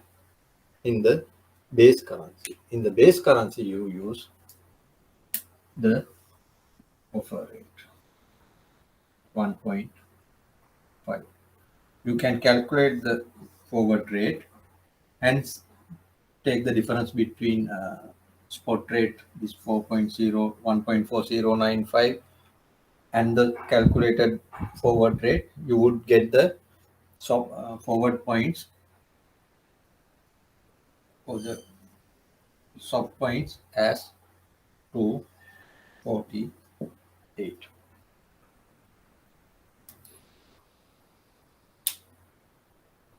Can you do the calculation and see whether you get this 248? There may be some more decimals, but forget about it. And calculate the offer. When you calculate the offer, you do the opposite. You take the offer of the counter currency and bid of the counter currency. Sorry, base currency. Offer of the counter currency and bid of the base currency. Then you can try whether and see whether you get 255 points.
to calculate the offer, forward rate offer, you use spot rate 1.4095 into 1 plus. Then you need the offer of the counter currency. Offer interest rate of the counter currency is 5.1 divided by 100, 180 days over 360, divide by 1 plus. Now you use the bit rate of the base currency 1.45, 100, 180, 360. Then when you calculate swap points, that is the forward minus S, forward offer minus spot, then you get 255. So you can see forward points comes as 248 to 55. This is lower, this is higher.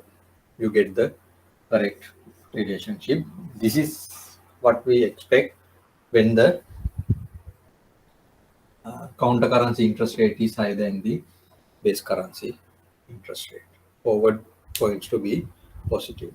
If the forward points to be positive, bid points should be lower than the offer points. Have you got this answer?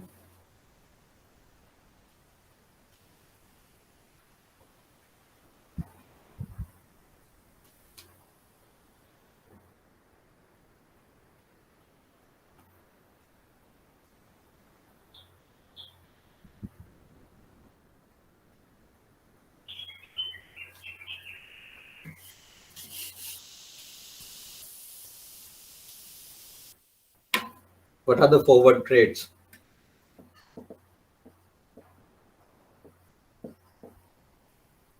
Bid and offer 1.4045 plus 248.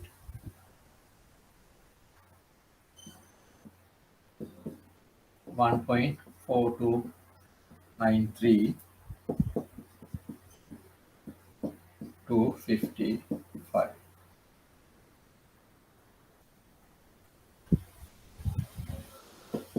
1.43. Correct? These are the forward trades, bids and offer. As a market maker, what do you do at this rate?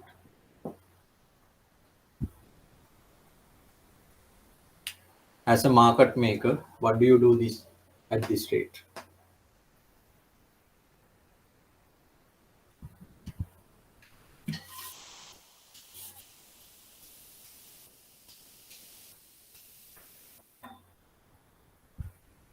At the bid rate, what do you do?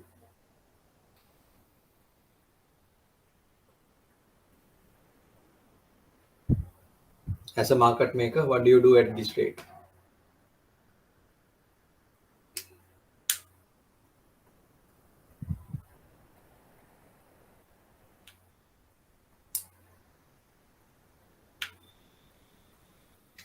You agree to buy euro against AUD in 6 months. You agree to buy euro against AUD in 6 months. In this case, what do you do?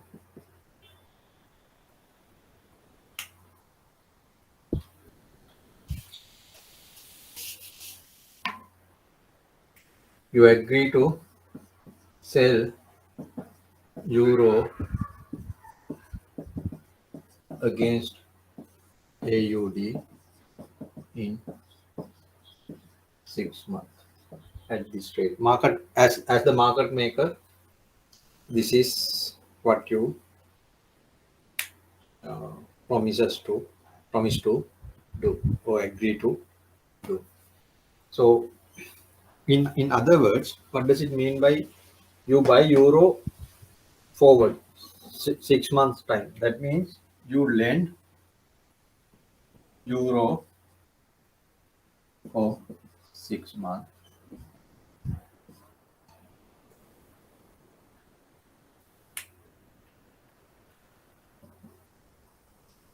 And you borrow AUD for 6.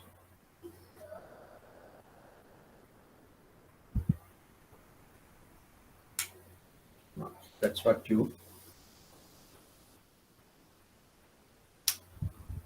expect to do, basically.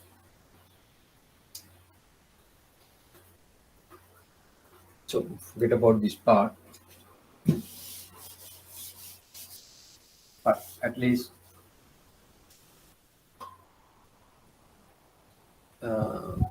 you should know what is this.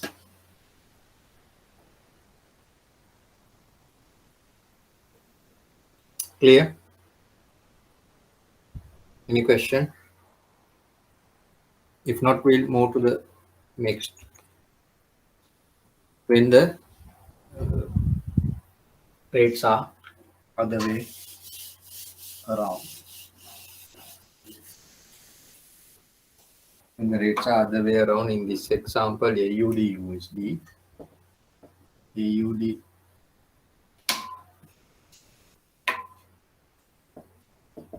AUD USD, spot rate is 9952.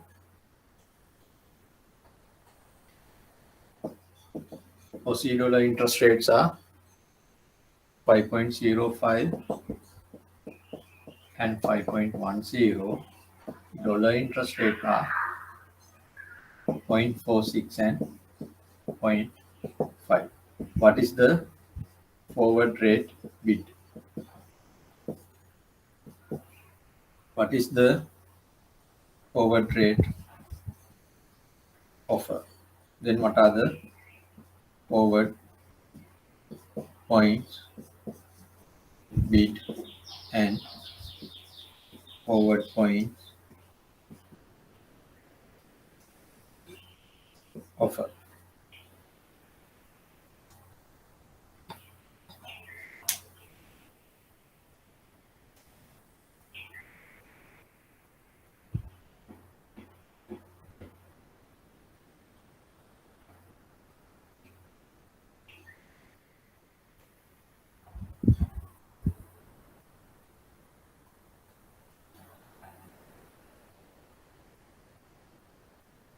Still, when you calculate the bid, you use the bid of the counter currency and offer interest rate of the base currency. That's how we do that. So therefore 0.9952, that's the spot rate, times 1 plus bid of the counter currency. What is counter currency here?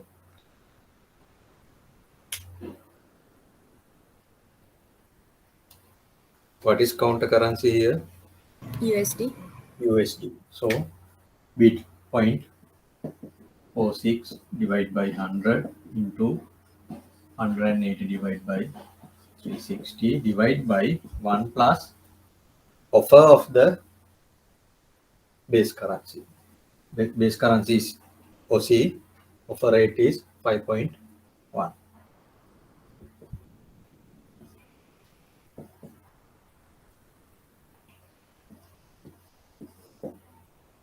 So you can calculate the forward rate and take the difference.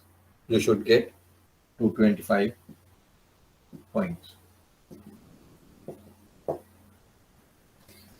Do the same thing here, but now you are calculating the offer. So therefore, you use the offer of the counter currency and the bid of the base currency. 0.9952, 1 plus 0.5 divide by 100, 108 to 360, 1 plus, now the bid of the base currency 5.05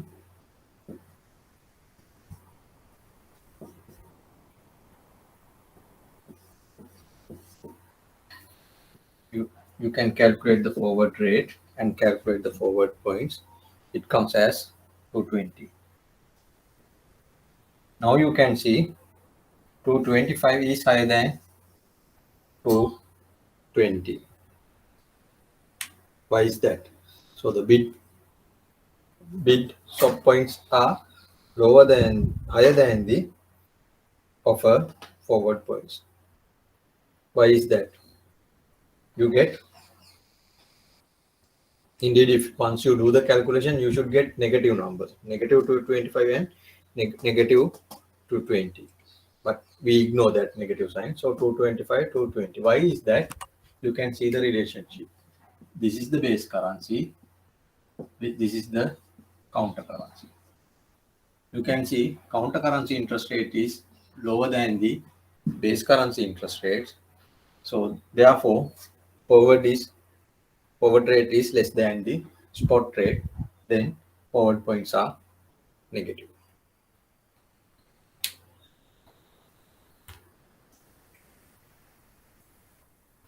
Is it clear?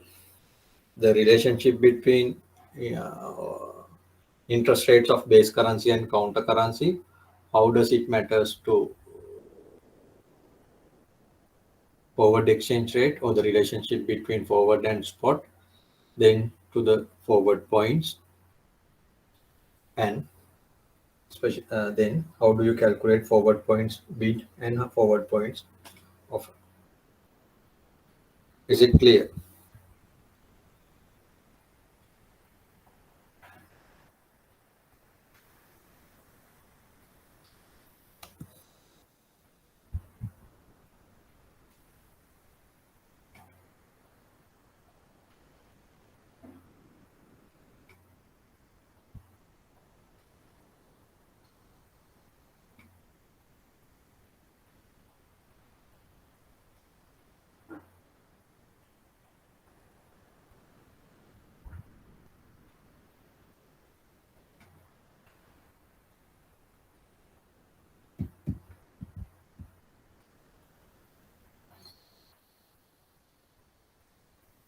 So then we'll move forward. So as I mentioned, usually sub points are quoted without a sign. So in these previous two examples, forward points would be quoted as 248, 255 in the euro dollar case, and for C dollar case, it will be quoted as 225, 220. Then you have to check the relationship between bid and offer.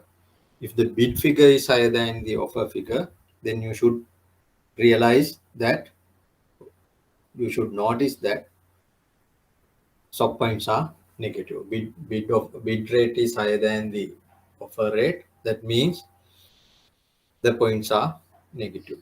That is something you should keep in mind and understand. Any questions?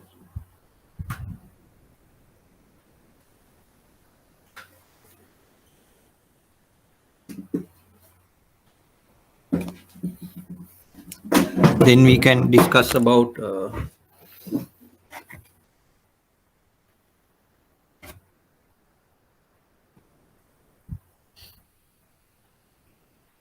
whether you pay or receive sub points, whether it's a cost or a earning.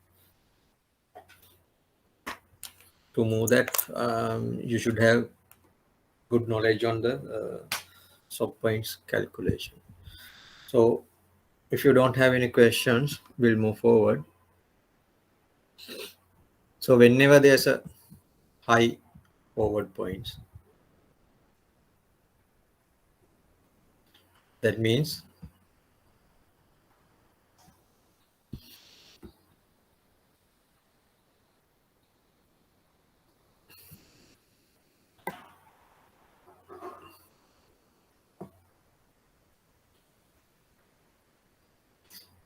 either on the offer when the points are positive.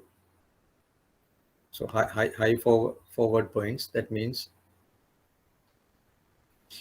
either offer side is high or the bid side is high when you have negative points. So whenever you trade at the high points. So if I write it here,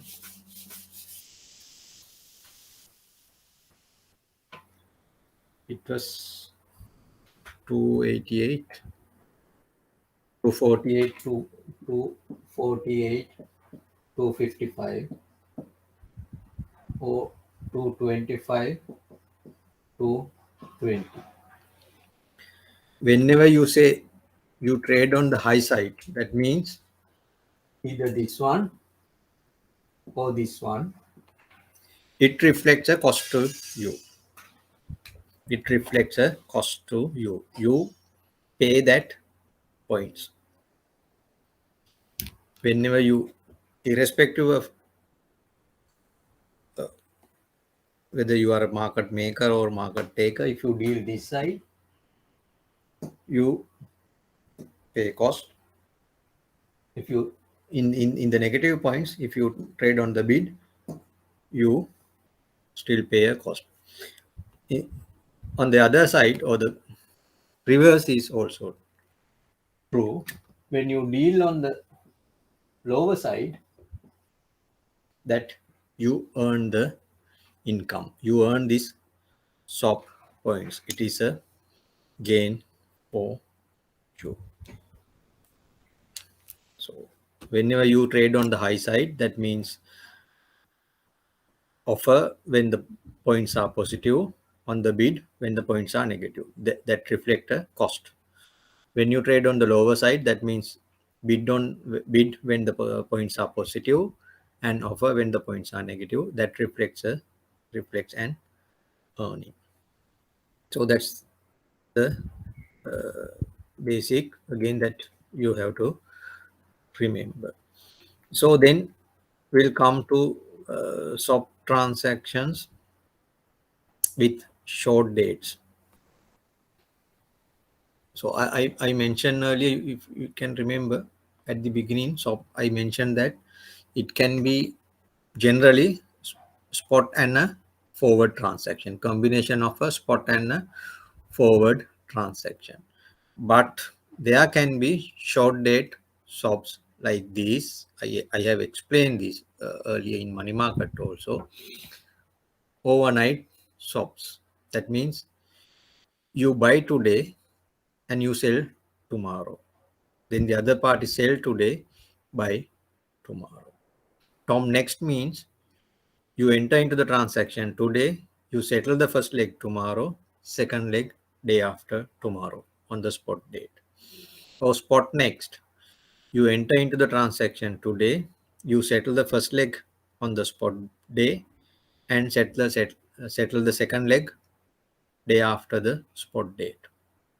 Spot week means first leg is settled on the spot date, and the second leg is settled after 1 week from the spot date. So these are the short dates swap transactions that you can see in the market. These are very common. Then forwards. We call them forwards when both legs are on a forward dates. So this is trade date.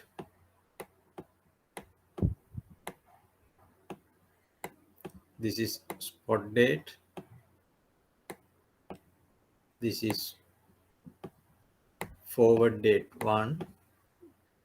This is forward date 2. So either you buy this date and sell this date. That means you settle the transaction. You enter into the transaction on this date.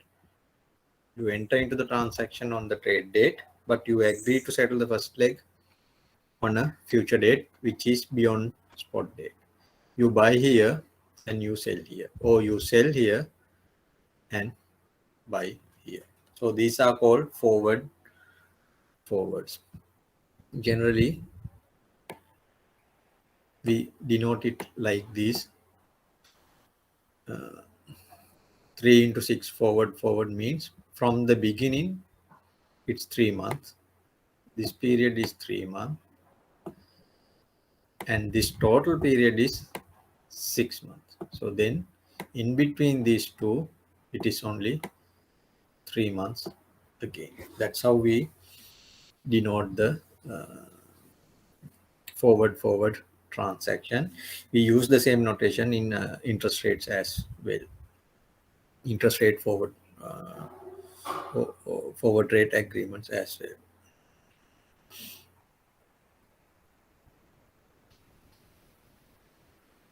So those are the variations of swaps transactions with different value dates. Then trading in swaps. How do you trade, or what do you do? Say, for example,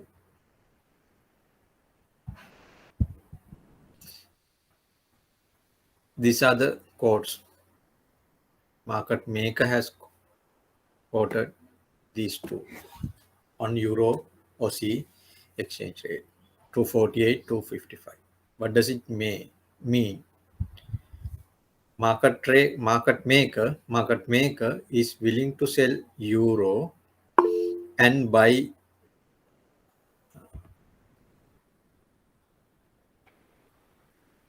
Euro on the future date by paying 248 points.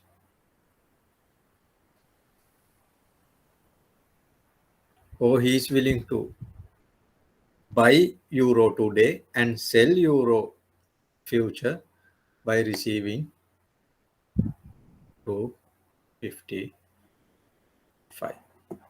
So that's the trade. Why someone would do that? Why someone do that 255 points? Taker decide to deal at 225, 255. So that means, what do you agree as the market taker? What do you agree as the market taker?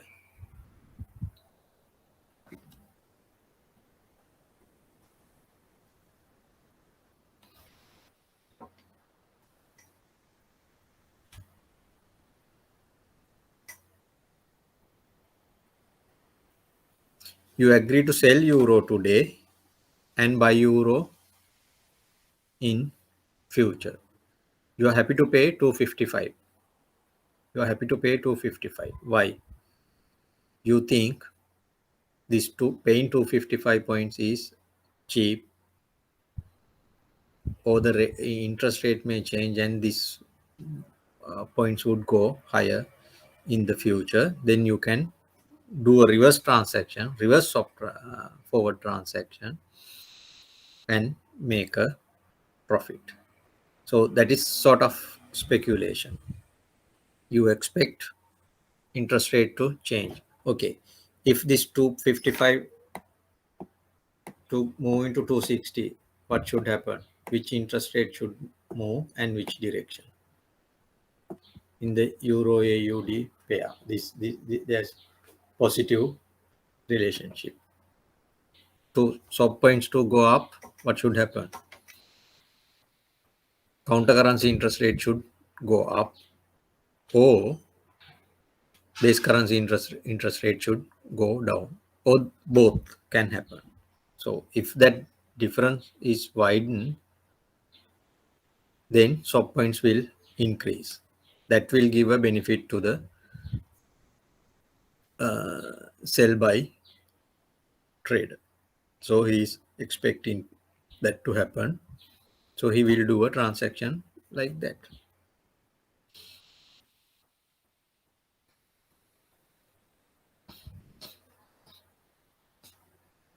So we'll go through each.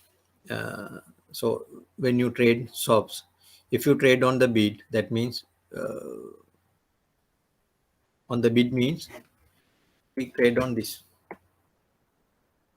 We don't talk about the bid of the spot trade. We talk about the bid of the forward rate or the swap points. So we always refer to the forward bid, not to the spot bid. So I'm trading on the bid side in the swaps means it is about the forward points. So what does it mean? Market maker will sell and buy base currency. If someone trade on the bid, what the market maker does, sell today and buy in the future, because at the bid rate, forward bid rate, what does market maker do in future? He will buy. The bid rate is the buying rate for the market maker. So in the future, market maker is buying. To buy in the future, what he should do today, he should sell today. But what does he sell is the base currency. So whenever you trade on the bid side of the forward rate, market maker does a transaction, sell by transaction. Then the reverse is true for the market taker. Market taker does a buy sell transaction. Market taker buy today and sells into the future. So whenever there is a positive points, market maker pays and market taker earns. But whenever there's negative points, market maker earns and market taker pays that swap points. If we'll take this example, bid size. So this is the mid rate of the dollar Mexican rate, 3-month forward. These are the swap points. So you add them into the rate, you will get this forward rate, which is we call all-in rate. All-in rate means the final forward rate once you add the swap points. That's another jargon that you may have to remember. All-in rate, what does it mean? Once you add the swap points, what is the final forward rate? So this is bid, this is ask. If the market take a trade on the bid, what does he do? He buy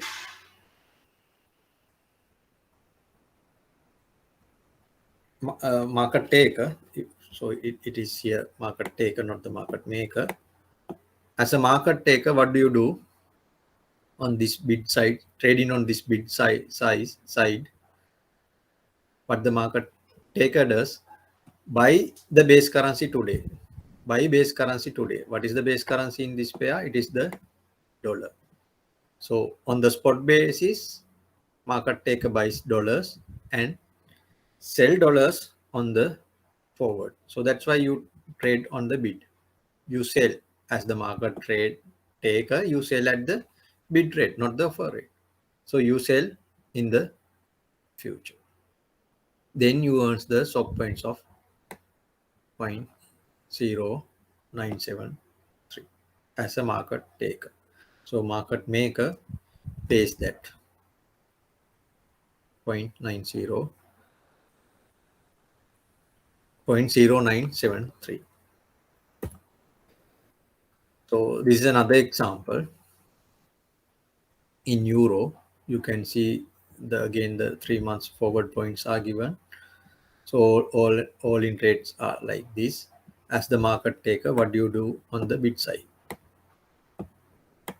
You buy euro today with an agreement to sell euro on a future date. Then you can see you are paying the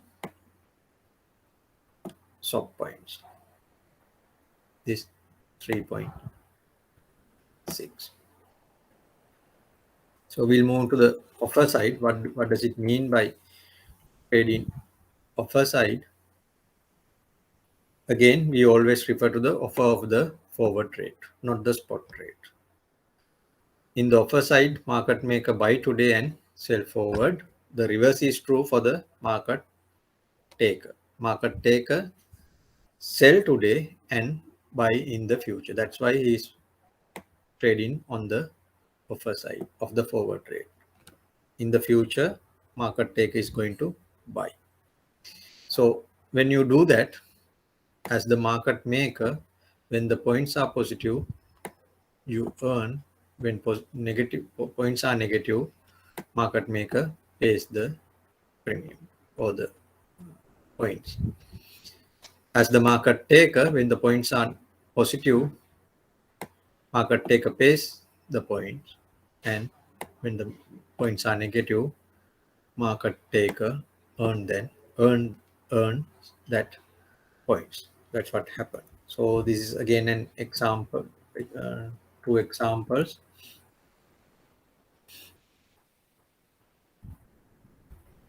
So you can see this is positive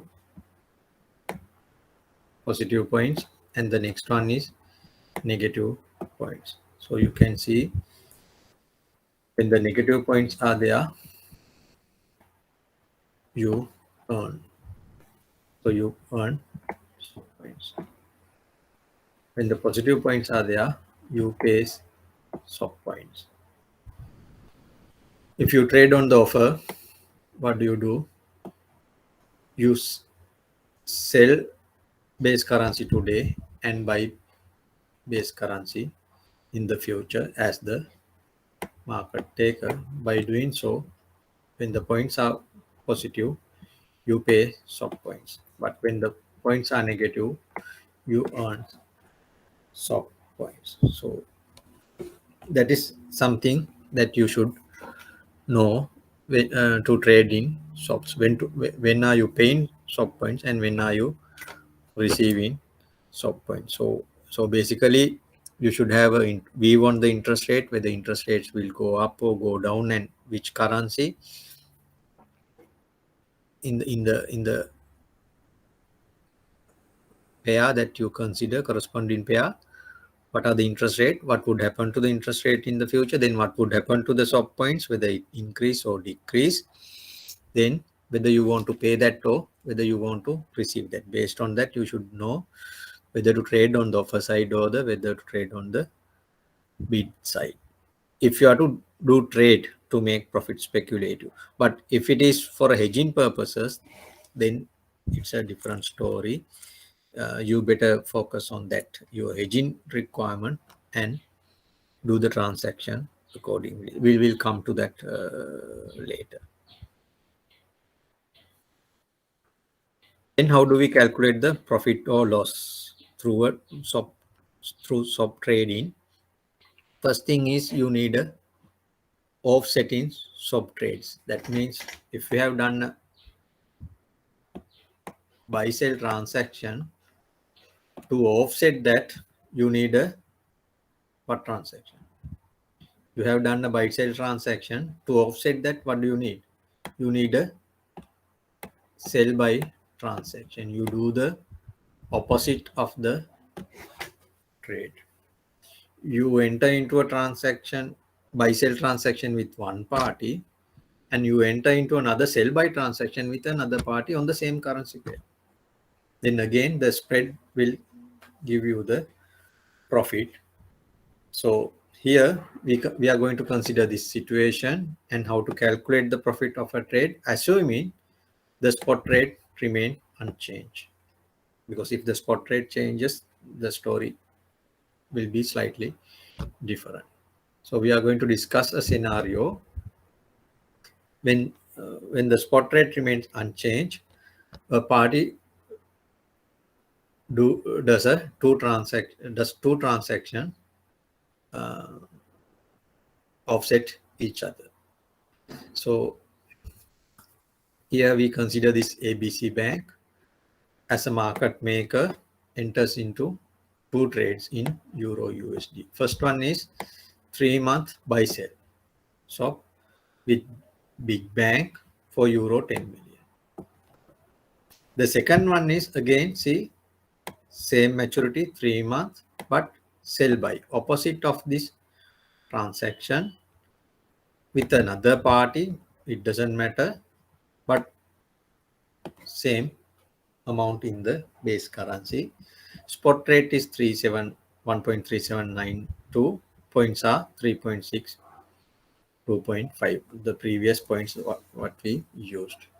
So how do we calculate the profit? This table shows you that how to calculate profit. You can do this working in an Excel.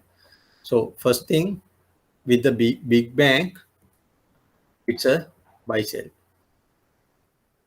Euro 10 million. So buy euro 10 million. And what is the stop points? When you do buy sell, in the future market maker is going to sell. So then you trade on the offer side. As the market maker, you trade on the offer side. So the stop points are minus 2.5. Spot rate is 1.3792. So then you can calculate the forward price. Then euro cash flow, you receive 10 million, and dollar cash flow on the spot side, you pay dollars because it was a buy sell transaction. On the spot basis you buy, forward basis you sell. Then the forward cash flow would be you receive 10 million euros and you pay 10 million euros and receive this much of dollars. How do you get this? 10 million into this forward rate. These are the cash flows at different points in time for the first trade. We do the same thing for the second trade with the zero bank, $10 million euros, but now it's a sell buy. So buy in the future. When you buy in the future, you deal at that trade 3.6. Points are negative. So points are negative. This is the spot rate. This is the forward rate. How do you get this forward rate? Spot plus stop points. Cash flow, euro. At the spot date, you pay 10 million. You receive dollars. Since the spot rate unchanged, you get the same dollar amount. But in future, dollar amount would be changed depending on the forward rate. So 10 million, you buy 10 million euros by paying this much of dollars. So what are the difference? In euros, spot basis plus 10 million, negative 10 million, set off, nothing. Dollar amounts set off each other, nothing. On the forward date, again, you sell 10 million and you buy 10 million, that will be set off. But in dollars, the amount you receive and the amount you pay, there's a difference. That is 1,100 plus. That you make the profit of 1,100. Spot remains unchanged. You do the opposite transaction with these points. Indeed, there's a difference of 1.1 points. So you buy at this rate, you sell at this rate in the future. So you make a profit. So 1.1 pips into 10 million, that gives you 1,100 profit. That's how we do calculations, profit and loss calculations when doing a sub transaction. But in this case, we assume that spot rate remains unchanged. So the next example is almost the same thing, but we think spot rate now moved. So again, 3-month buy sell swap with big bank, euro 10 million. Spot reference is 3792. Forward points minus 2.5. Same forward points. But by the time the second transaction is done, swap points remain unchanged, but the spot has moved to 1.1. 1.3791. So what would be the profit or loss? So you can see, do the same calculation, but there will be a profit or loss on the spot date as well because of the movement of the spot rate, and there will be a profit or loss on the forward date as well. The calculations are almost the same. Methodology is the same, only the figures changes. Basically, these two figures are different now. In the earlier case, both are 1.3792. So now you can see net profit is 1,100. But only thing is, since you have a loss here, or you have to pay more in dollars, you need to finance that for a 3-month period. You need to borrow $1,000 for a 3-month period. That cost has to be considered. So practically, these things would get little bit more complicated because even when the spot changes, sub points also changes, because in the sub points equation, the spot rate is there. So if the spot rate changes, then the sub points also changes. So when spot rate increase and the impact on the sub points would be different in different scenarios.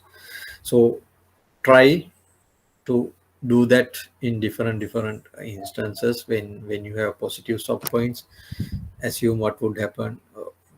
Assume that spot rate increases, see what would happen to sub points. Assume spot rate decreases, what would happen to sub points. When the points are positive, consider the same thing when the points are negative, and see whether you make money or lose money, depending on the transaction that you are intended to do. So try some examples and have some more knowledge on that. Then what is the usage or what specialty in FX ops? Whenever you enter into FX op transaction, you do not create any exposure to foreign currency. Why? You don't have any exposure. You don't have to worry about the exchange rate movements. Because if you go back here, you have bought it today and sold it on the future date. So if the exchange rate changes, both legs will be impacted. So you have eliminated that exposure. So therefore, you can't do FX sub transactions to make profit from exchange rate volatility or to hedge the FX exposure. It is not possible. You cannot hedge your FX exposure, or you cannot profit from the exchange rate changes if you do a sub transaction. But you can use that to cover mismatch of cash. Say for example, if you go back to this, say this one,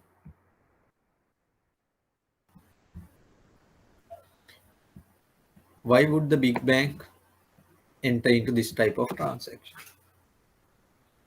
As a market taker, big bank do a sell buy transaction.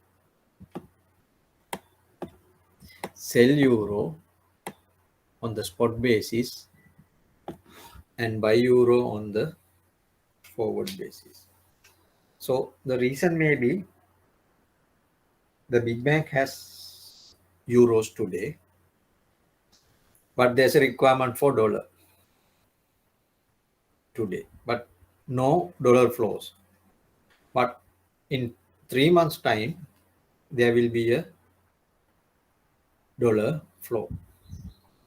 So what do you do? You enter into a sell buy transaction. You sell euros today, get dollars, then you can use that dollar flow to meet your obligation today. But after 3 months, when you receive a dollar flow, you can give that dollar back to the counterparty and receive your euro 10 million. So depending on the interest rates, you just pay interest rate or receive interest rates on that transaction. It is the cost of funding, I would say. It's not a profit or loss on the exchange rate. It is a profit or the it can be it is an interest rate payment or interest income, interest expense or interest income, depending on whether you pay or whether you receive. Okay, someone can ask, okay, why do they do a swap transaction? Why don't they go to the market and buy borrow dollars for a 3 months period? You can do that. You need dollars today, but you don't have dollars today, but there is a dollar inflow in 3 months. So you can borrow today for a 3-month period and make the payment which is due today. And after 3 months time, whenever you receive your flow, you can use that flow to pay this. Yes, it is possible. Without doing that, why do you do this? Because this will give you a cheaper funding, because you give them the collateral, you give them euro and borrow dollars today. So the applicable interest rates may be low. You may get the advantage of that. So there can be situations like that. So this is a funding source to cover mismatches. On the other hand, one can say, why don't they sell euro on the spot basis and get the dollars and make the payment, wait until 3 months. At the end of the 3 months, from the euro inflows, they can buy back euro 10 million on the spot basis. Why don't they do that? If they do that, they will get exposure to the exchange rate. If they sell today euro on the spot basis, that is done. Then if euro appreciate, when you try to buy, you may have to pay more dollars to buy that euro 10 million. So, but if you do a swap transaction, it won't happen. So whatever euro 10 million you gave, you will get that euro 10 million as it is. Whatever the payment difference that you make or receive is the interest expense. So that's how we use swaps, FX swaps to cover or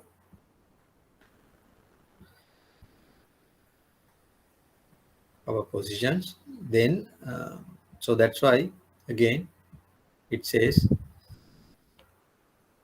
the only way to profit from FX swap is to trade on the volatility of the swap points. Swap points will change depending on the interest rate changes and swap FX rate changes. So that's the only source of profit when you trade FX swaps, changes in the swap points. Whether swap points increase or decrease, that will give you a profit or loss depending on the side of the trade that you are.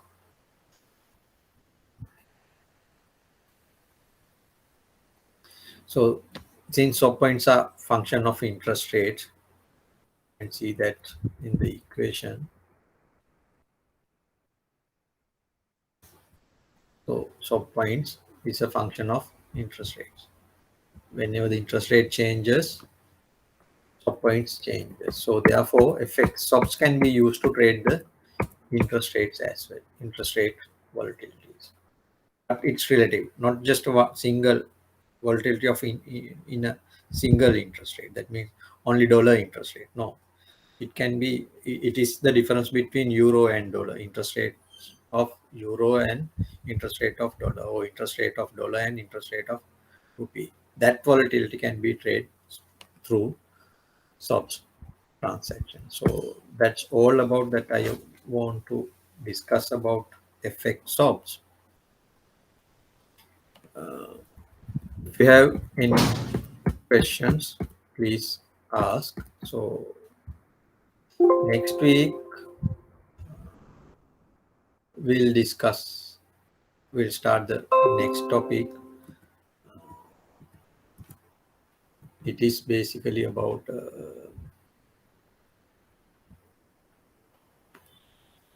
short dated FX outrights and FX.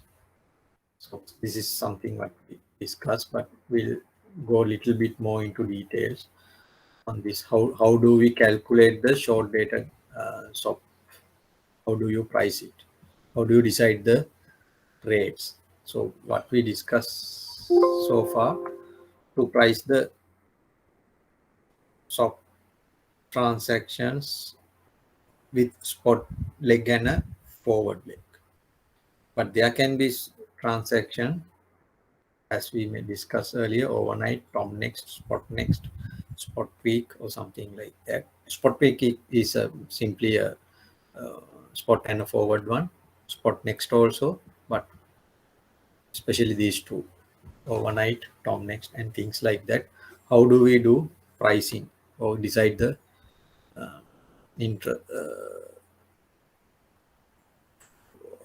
exchange rates in this? That's a very short presentation. We'll do that, and then we'll move into the arbitrage opportunities, various arbitrage opportunities available in the FX market, through spot market, through cross currency, and through these forward trades. So we will discuss all these three arbitrage opportunities and how to explore those arbitrage opportunities. But again, I warn you to understand that you need to know all the things that we discussed so far on the foreign exchange. What is base currency? What is counter currency? What is the exchange rate? What is bid? What is offer? What do you do at the bid rate? What do you do at the offer rate? What is a forward rate? What is how to calculate forward rate? With the interest rate changes, what would happen to forward trades? Things like that. And the swap points, all those things you should know very well to discuss arbitrage. So next week we'll mostly focus on that, apart from the small calculation that we are going to do on the short dated swaps. So that's all from my side. If you have any questions, please ask. Someone has raised the hand. Chatura Rana Singh. If you have any question, please ask.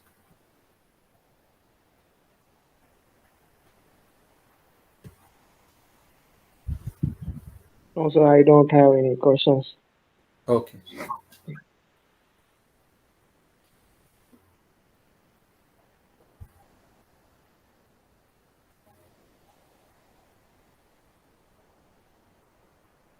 Anything else? Any questions you have?